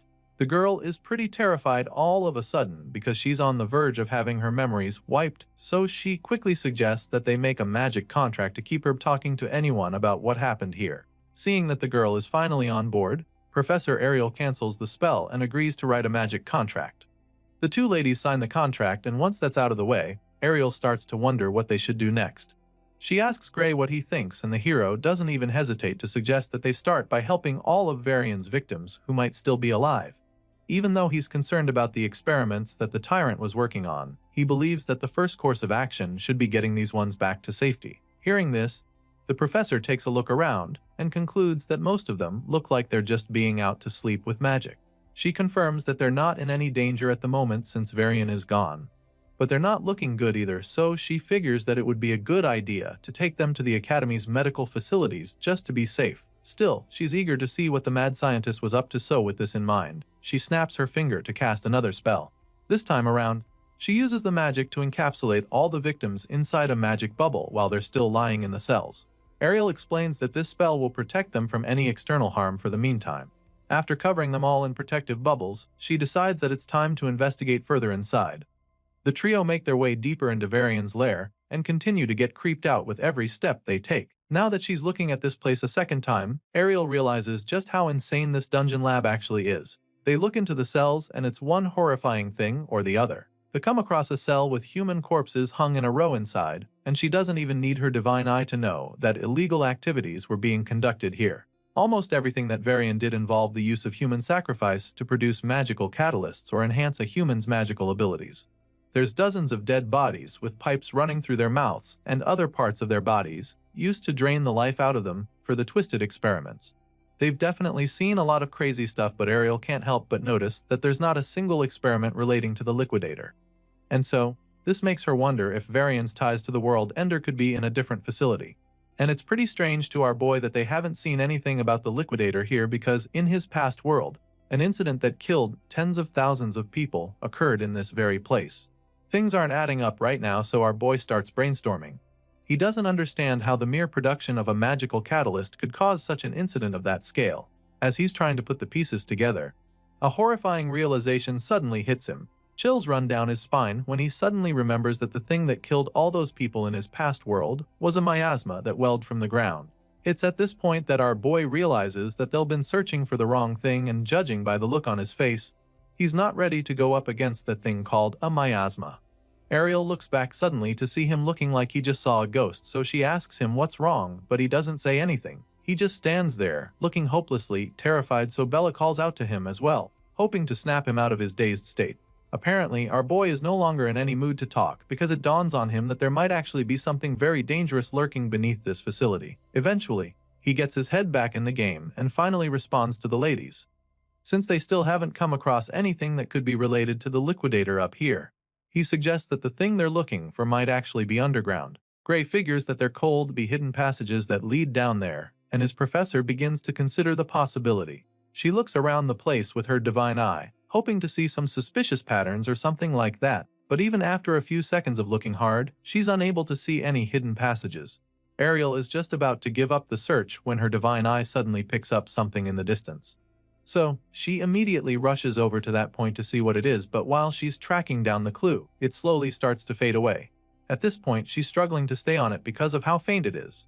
Regardless, she's very sure that it's there. Apparently, she picked up traces of short-distance teleportation magic on that spot, and upon closer investigation, she can still see the faint traces on the floor. Ariel believes that the underground area Gray was talking about is probably a space that can only be accessed with teleportation magic, and based on the traces, the professor figures that the teleportation distance is around 300 meters. Even though she just confirmed his hunch, Gray can't shake the anxiety he's feeling.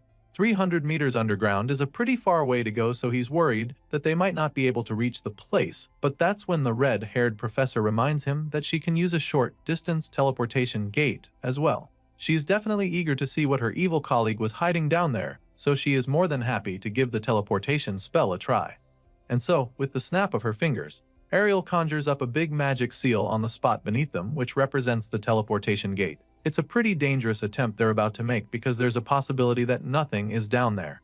And if that's the case, the other end of the gate would lead to nothing but Earth. Despite the fact that it's pretty risky, all three of them are ready to take those chances, so they let the professor know that they're on board, and she goes ahead to transport them through the teleportation gate. The moment they go in, a bright flash follows, and all they can see for a while is nothing but white. After a few seconds, the three of them open their eyes again and are absolutely blown away by what they see. It appears that they've made their way down to some kind of hidden underground city, with tall buildings all over the place. It's pretty enormous, so it's quite mind-boggling for them to discover that there's a space this big right under Varian's facility. The place looks like a sleeping city with no color. It's all pale and foggy like some kind of dream, but even though they're not sure exactly what this place is, Bella confirms that she can feel a tremendous output of ether coming from all over the place. It's a little overwhelming for her, but she's able to pinpoint the area with the largest output of magical energy. The blue-haired girl points to the huge structure in the middle of the white city, and Ariel immediately begins to panic when she sees it too, because she realizes that ether isn't the only energy flowing in this place. The professor confirms that there is also a different kind of energy, completely different from magic, that's leaking out of that tall structure. She is not sure what this strange energy is, but she knows for a fact that it's greater than anything she has ever seen before. Hearing this, Gray starts to get a few ideas, so he puts the pieces together and asks the professor if this power she's sensing is similar to what he has. He's so nervous just asking her the question because he's not sure he's ready for the truth. But as you can imagine, this dark potent surge of energy is identical to what he has, so before he even gets to ask, the professor confirms his guess, and in that moment, she reveals that it is indeed the liquidator's power she's sensing. Using Professor Ariel's teleportation magic, the three of them make it to the secret underground city hidden beneath Varian's facility, and after confirming that the ominous energy they're sensing is the same as the liquidator's, they have no choice but to investigate further. The group of heroes make their way into that huge structure where the energy was radiating from, and they're absolutely taken aback by what they find inside. It's a huge empty hall that definitely looks creepy, but on the other side of the tall building, there's a door. They're all very curious at this point, but they can't get any answers if they don't dig deeper. While the students are still trying to process what exactly is going on, the red-haired lady takes the initiative and starts walking across to the other side. From the looks of things, she is extremely certain that this place is where the energy is coming from. Ariel reaches the mysterious door and of course, she has only one thing in mind, which is getting inside. She knocks on the door, and when there's no response, she slowly pushes it open. Bella is pretty nervous at this point, because she's not sure they should be going in there, or even touching the door. The blue-haired girl tries to discourage her professor from being so forward, but Ariel simply tells her to relax. As far as she's concerned, this door doesn't hold any power and she's convinced that it's just placed there as a symbol for the ritual. And so, just like that, Ariel walks in and then looks back at the students, feeling that they should know all this already. Anyway, now that she's in, she assures them that the power is not in the door, but actually in the magic rigs around it. That's when we get to see what she's talking about. Inside the room she just entered, there are several glowing rigs lined up in a circle, and she walks right into the middle of it. The moment she does this, the rigs begin to explode in a huge surge of energy and of course, Gray gets really worried. He shields his eyes as he struggles to see what's happening in front of him, and asks the professor if she's trying to summon the liquidator. The shockwaves from the magic rigs are so powerful that they almost send the two students flying like pieces of paper. Bella is particularly having a hard time staying on her feet. It's all really scary to her, and she feels that this kind of magic is too dangerous for them to handle, so she concludes that they have to shut it down right away, regardless of what Ariel says. The blue-haired girl isn't even done saying this when the professor stops her. Ariel warns them not to rush into the circle, and then explains the situation to them. Apparently, Ariel's prediction tells her that this setup isn't actually capable of summoning the liquidator. However, just as she's trying to assure the students that everything is fine, the glass in the rigs begin to shatter. Of course, this just makes our boy panic even more, because now he's afraid that the space between her and the source of the dark energy is being torn open. They call out to the professor, desperately warning her that she's in danger, but that's when something unexpected happens. All of a sudden, the waves of energy swirling all over the room begin to get concentrated at a particular crack in the glass. And when Gray sees this, all he can do is stare in confusion. While the students are still trying to wrap their heads around what the hell is going on, the professor starts talking about how her predictions were correct. Apparently, she was right to think that those devices weren't made to summon the liquidator. In fact, from the look of things, they were created to just pinch a tiny gap toward where the world ender exists, and then funnel the leaking power. Ariel looks up at the ceiling, where the waves of dark energy are still swirling around. They spiral around a strange object that's floating above them, which she figures must be the core. You see, the professor believes that this core, which is being used to crystallize the dark power, is made from human lives. Ariel is fairly certain about this, and she shares this theory with the perplexed students there with her. She has reason to believe that this particular core was created using about 10 souls, but she can't be sure that number is correct because the molding process may have taken more sacrifices. With this in mind, it all starts to make sense to her. She begins to understand why Varian had so many of his victims locked up in the facility. She's convinced that the majority of the people they saw upstairs were taken to be raw material for this very purpose. The evil scientist wasn't using his victims for any ordinary human sacrifice, but for something much more sinister. Hearing this, Bella still can't wrap her head around why anyone would do such a thing. She doesn't get why he would go that far just to gather power, and it just makes her wonder what such dark energy is even being used for. She expresses her confusion, but the professor is just surprised that the blue-haired girl still hasn't figured it out, and so she decides to break it all down to Bella. Ariel reminds the girl about the ominous black flame that Varian used against them during their fight. At first, this still doesn't explain anything, but then the professor reminds Bella of the crystal that Varian used to boost the power of the flames when he got mad.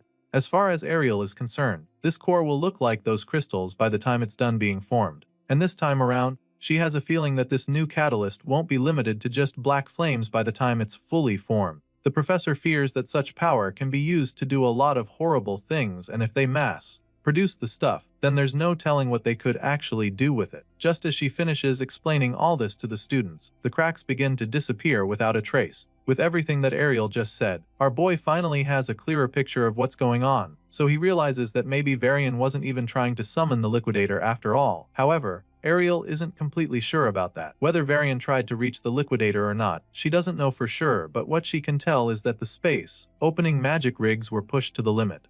Seeing this, she figures that maybe what they set up was all that they could manage, and then goes on to keep inspecting the mysterious contraption. While the professor is busy examining the whole thing, Bella just takes a look around and easily concludes that this apparatus is insanely valuable. It all looks so futuristic and the components are things that she has never come across before. The blue-haired girl is pretty blown away by this underground lab because she's never seen spatial warp magic that is this precise and high output.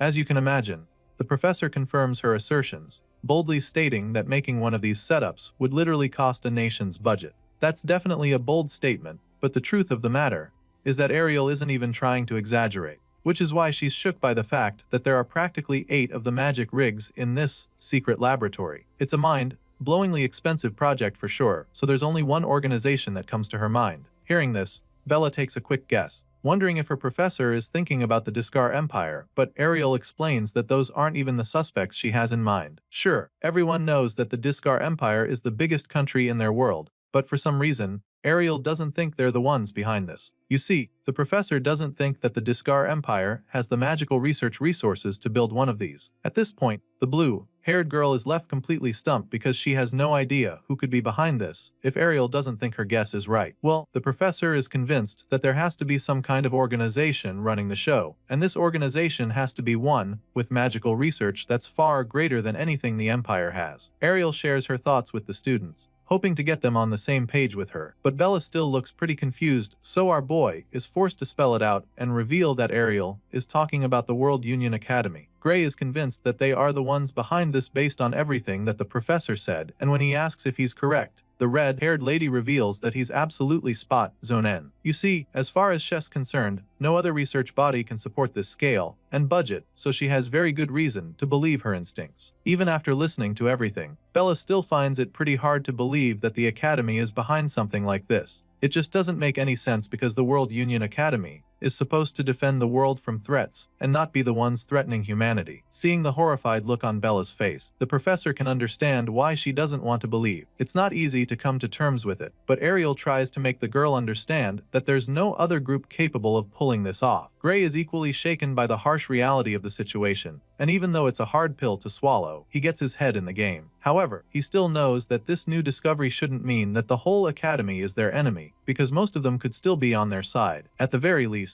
before the reset, the Academy's top forces were the ones on the front lines during the battle against the Liquidator. Even beyond the subjugation sausage, they kept protecting civilians right until the very end. And so, after seeing that future, Gray can't just believe that everyone in the Academy is an enemy to humanity. Thankfully, the professor agrees with him completely, admitting that most of the Academy probably acts for humanity and wouldn't allow experiments that waste lives. However, she is also aware that the Academy has countless researchers, and she makes this known to our boy. The Academy has countless facilities as well, and hardly anyone in this world truly knows the whole picture. Besides, they still don't even know for sure who is behind Varian. All they know is that the person or persons has some serious backing. Ariel knows for a fact that her twisted colleague couldn't have arranged all of this with his authority alone, which means that he must have had some people in the Academy who were working with him. Hearing this, Bella becomes really nervous because it's starting to become pretty obvious that they can't fully trust the Academy either.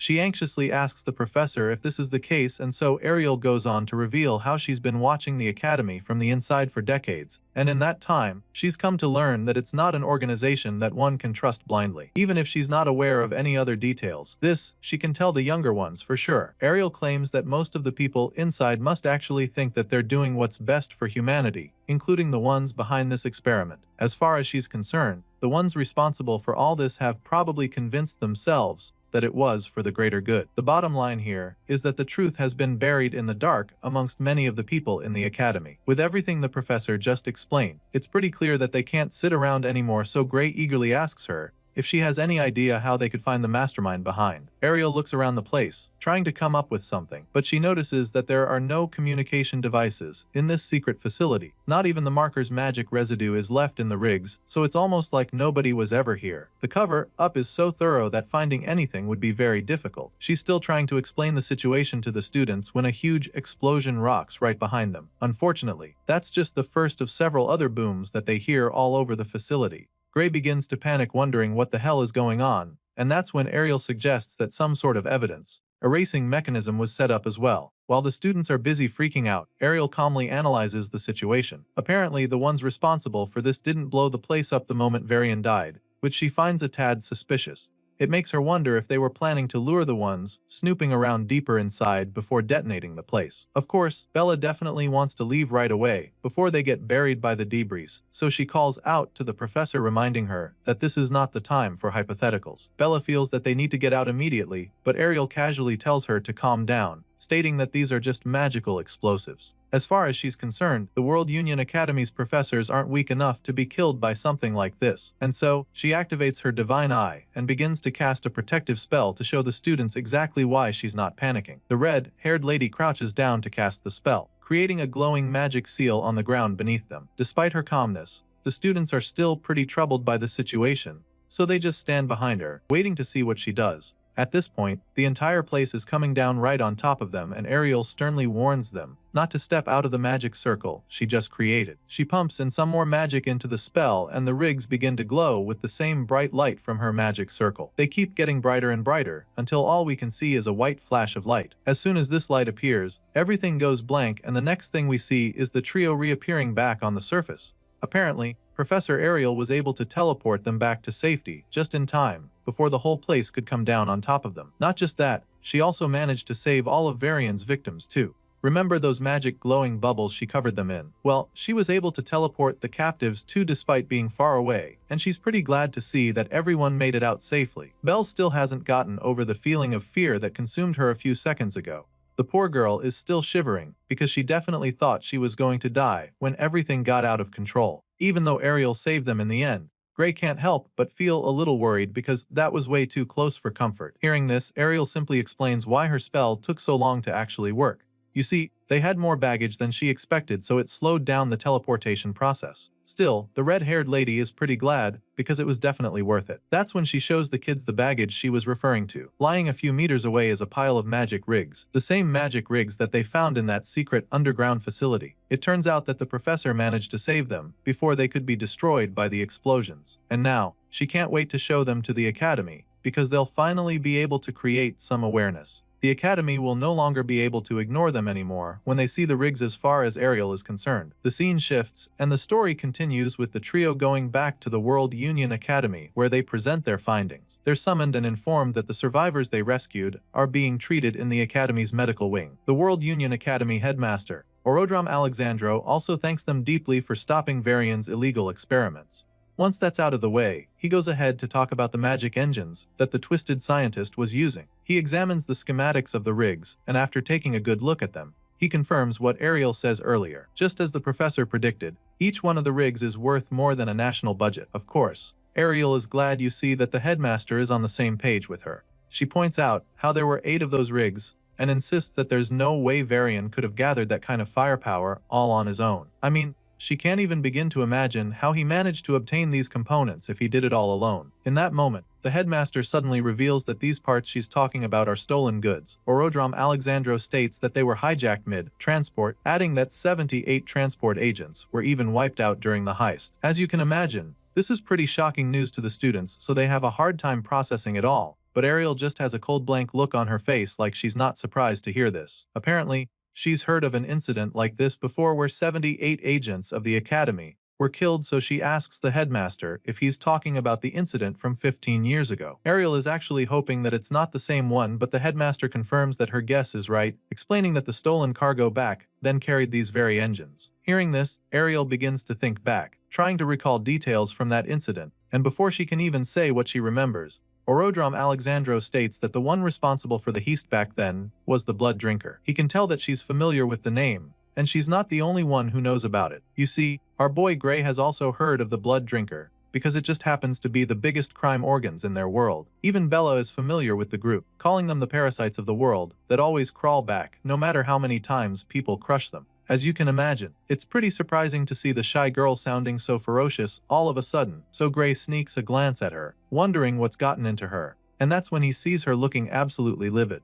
Apparently, the reason Bella hates the group so much is because they killed her parents. She reveals this with a murderous glint in her eyes, and the headmaster goes ahead to confirm everything they've said. Orodram admits that the Blood Drinker is one very stubborn group, because they will always resurface, no matter how many times they're exterminated. The main reason for this is that no one knows where they hide or who their leader is. It's a group that remains impossible to eliminate for good, which makes them such a big problem. Some say that they are even responsible for 70% of all crime-related deaths in this world. The headmaster seems to know so much about how bad these criminals are, and they're so ruthless that it wouldn't even surprise him if some of their people were already inside the academy. They're truly a powerful force to be reckoned with, but Orodrom feels that the worst part is the fact that there's no way to tell the members of the Blood Drinker apart from actual people of the academy. And on top of that, the academy wouldn't act even if there was a way to fish the intruders out. The headmaster explains all of this, and of course, Gray doesn't like what he hears. He asks the old man to explain what he meant by that last part, saying that the academy wouldn't act even if there are criminals hiding amongst them. Bro looks like he's about to snap at the old man, but before he can say anything else, Professor Ariel cuts him off, informing him that this is just how the academy operates now. She explains that anyone with talent gets a chance to grow stronger in the academy, regardless of their bloodline, their race, or gender. At this point, the headmaster chimes in, confirming all that the lady just said, and then goes on to say that all candidates who are talented enough are accepted freely into the academy, and that it doesn't matter if they're criminals. Of course, this is a pretty insane way to run things, and Bella doesn't hesitate to let them know how absurd she thinks their tradition is. As far as she's concerned, any criminals that are currently in the academy should be seriously dealt with, and she angrily states this before the headmaster. In response, the man simply claims that he agrees with her. However, he makes it known to her that the higher-ups don't seem to share that view. If it were up to him, all known criminals in the academy would be hunted down, but clearly, it's out of his control. The blue-haired girl is pretty confused when he says this because the last time she checked, he's literally the headmaster of the institution. She feels that he should at least have enough power to oversee something like this, but the man explains that he's nothing more than an underling. He may be the face of the academy on paper, but in reality, he's just a figurehead, and the authority he actually holds is laughable. The headmaster reveals all of this shocking news to the students, and then asks them if they really want to know who is truly running things at the academy. Of course, the intense looks on their faces are enough of a response for him to know that they want the answer. However, he also explains to them that they'll have to grow stronger if they want to know. As far as the academy is concerned, the more power one has, the deeper they will be allowed into the academy, and the more secrets they'll uncover. The headmaster admits that he can't call any names, but he informs the students that they have an upperclassman who has enough influence to shape the academy's entire direction. Apparently, this extremely influential senior is so powerful that he was the one who came up with that crazy policy of accepting criminals into the academy. Hearing this, Gray immediately begins to put it all together and concludes that maybe they could be able to change the traditions of the academy if they somehow managed to become stronger than this mysterious and powerful senior. And of course, the professor confirms this, admitting that strength is everything around here. At this point, both Bella and Gray clench their fists forcefully, almost as if they make the strong resolve to become as strong as they possibly can. While explaining this to the students, the headmaster can't help but ponder over something. It's a thought that he still finds pretty amusing. You see, Orodrom Alexandro knows for a fact that Professor Ariel wouldn't have been able to stand a chance against Varian at all, especially not on her own. So the fact that they were able to take down the extremely powerful mad scientist makes the headmaster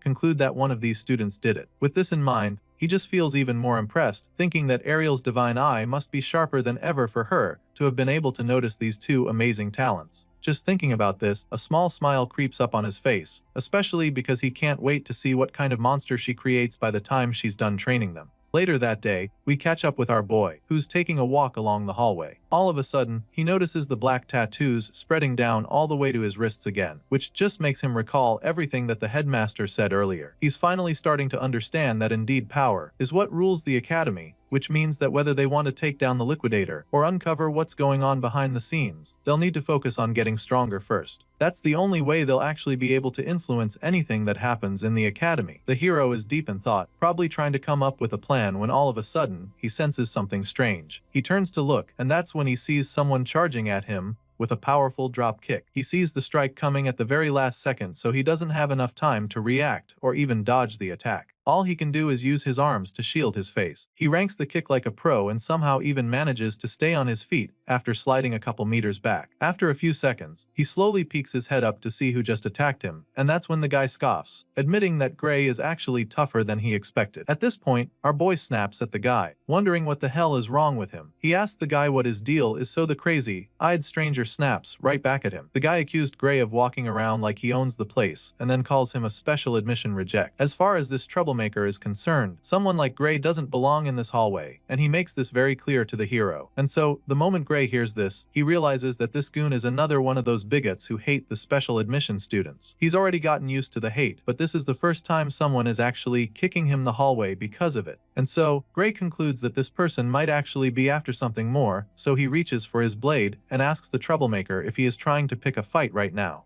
Well, it turns out that this crazy-eyed student would actually love to go toe-to-toe with our boy, but that's not his priority right now. Apparently, he's not exactly interested in fighting Gray right now, because it seems that reject number 2 just showed up. At this point, the hero looks back to see what the bigot is talking about, and it turns out to be the red-haired professor strutting down the hallway toward them.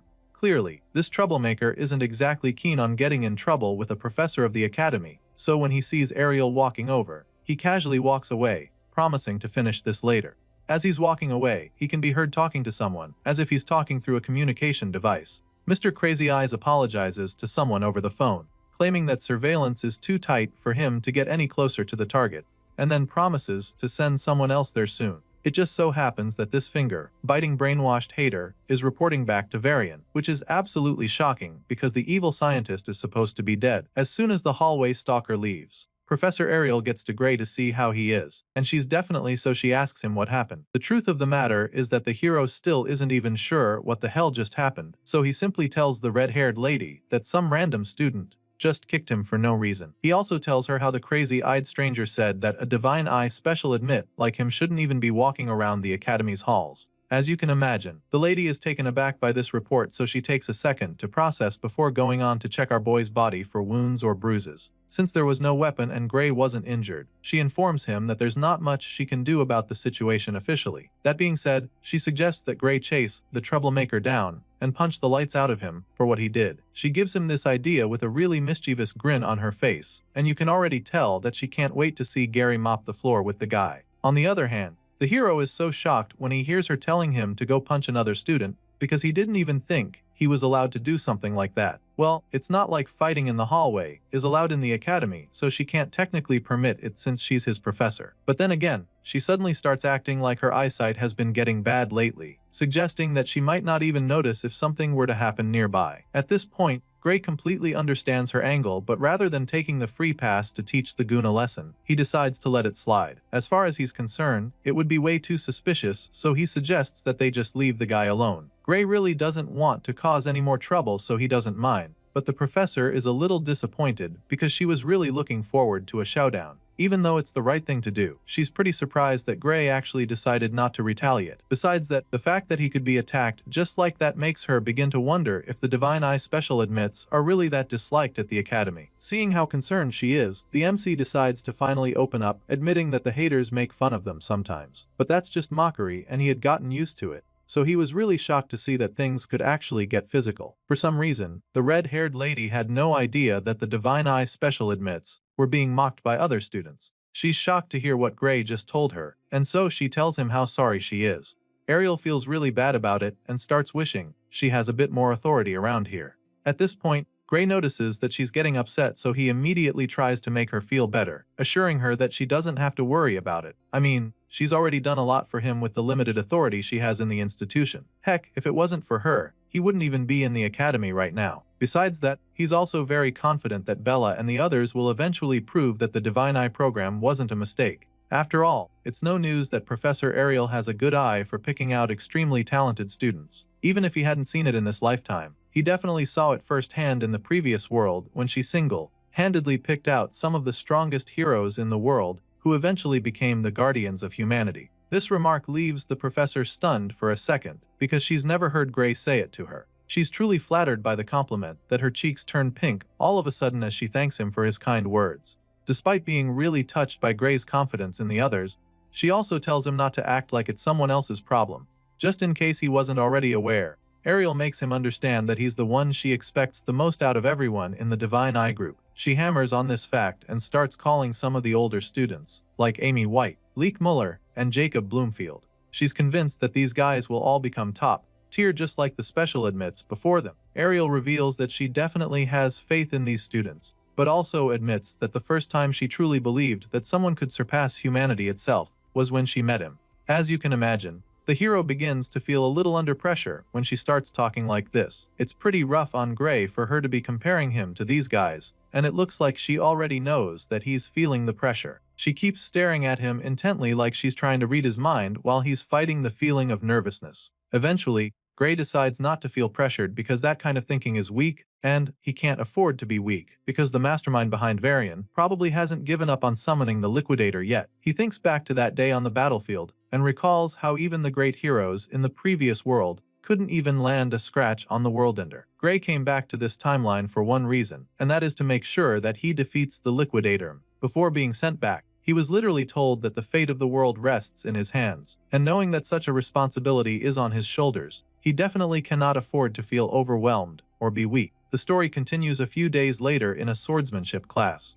Today, the students will be engaging in a live combat practice, and after announcing this, the professor asks them to pair up according to the list on the board. Of course, our boy Gray is present for this class, and he's really looking forward to the practical training. It's just an exercise, but he's taking it very seriously because he wants to make a statement. He feels that he needs to be very sharp today because screwing this up will mean that everyone starts badmouthing all the Divine Eye recruits again. At the very least, he needs to show that he can keep up with the regular students. That's exactly what he's got on his mind, but then he realizes how difficult that's going to be when he looks up at the board to see that he's been matched up against the one and only Leonhard Apius. At first, he doesn't even believe it because that's just as bad it would be for him. Well, there's no mix-up, and so Gray confirms that he'll be facing off with the top student of the Swordsman course. Basically, Leonhard Appius is the strongest first-year student, so it's usually a long day for anyone who's not on his side. The teacher claims that he matched the students of similar skill levels as best as he could, and so she urges them not to hold back. The nonchalant professor even goes on to tell them that they're expected to take this practical as a real fight. Of course, Gray doesn't believe that this matchup was made considering students of similar skills levels. It doesn't make any sense to him how he would end up fighting the top student in the entire course when he barely got in as a special admit, as if facing the strongest freshman isn't already tough enough. The same guy in question happens to be a member of the Haters Club who despise the Divine Eye students. Knowing this, Gray figures that Leonhardt is probably itching to beat him bloody after the last incident. Our boy is still thinking about the mess he's in when all of a sudden, he feels a hand tap him on the shoulder from behind. Chills run down his spine when he hears the familiar voice, and then he turns around with a horrified look in his eyes. Sure enough, it's the blonde killing machine disguised as a student. Leonhardt's got a really wide grin etched on his face, talking about how glad he is to find out that they're going to be partners for this practical. Truly, the guy actually rates our boy. He's genuinely happy that he gets the chance to spar with Lord Gray.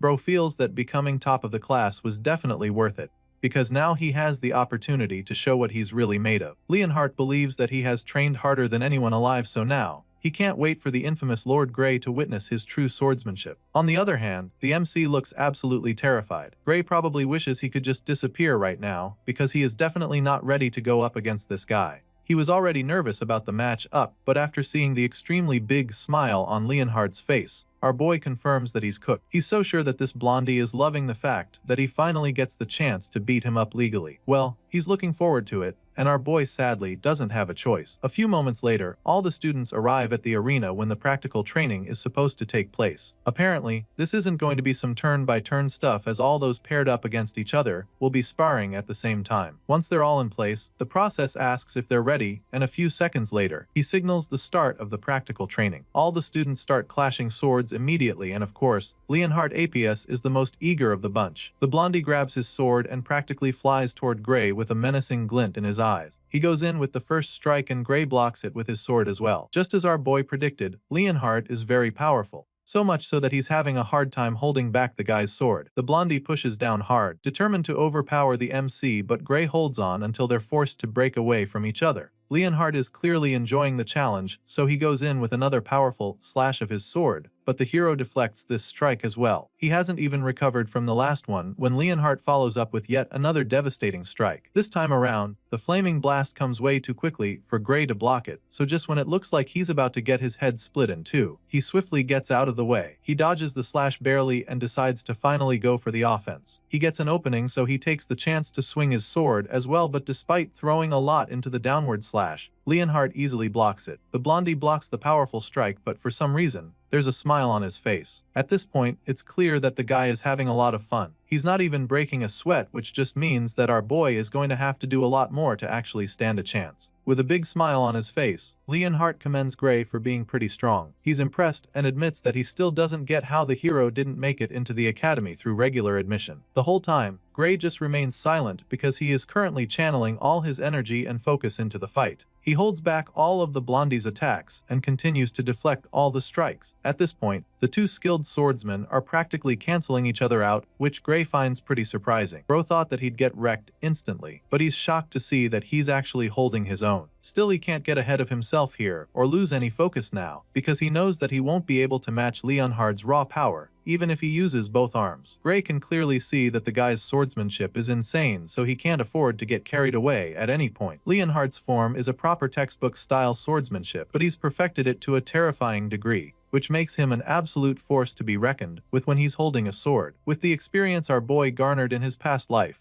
and his master's training, he can still see that his opponent is a monster, especially since he's only lived one lifetime. Gray's clash with the blondie is so incredible that all the other students even stop their duels to watch the greatness before them. They're blown away by the fact that Gray is actually keeping up with Leonhardt. It's truly insane, and some of them can't even believe their eyes. They're not the only ones having fun though, because the blondie appears to be having the time of his life. Leonhardt claims that he could do this all day, but that's not the same story for Gray, who's already struggling to stay in the fight. Our boy can feel himself losing energy all of a sudden. His stamina can't keep up with the blonde beast, and if it wasn't for Professor Heathcote's training, he knows that he would have been down already. Despite being pretty tired, he forces himself to keep swinging, but what he can't wrap his head around is how Leonhardt isn't even breathing hard. It doesn't take long for Gray to see that he is about to run out of energy completely, so he decides that he needs to end the match immediately. He remembers the professor telling them to treat this as a real fight, and this gives him an idea. So, just when it looks like Leonhardt is about to punish him with a killing blow, he slips under the strike and delivers a vicious strike to the blondie's Achilles tendon before he can do anything about it. Some might call it a dirty move, but right now, our boy is doing what he needs to. That's it for this episode.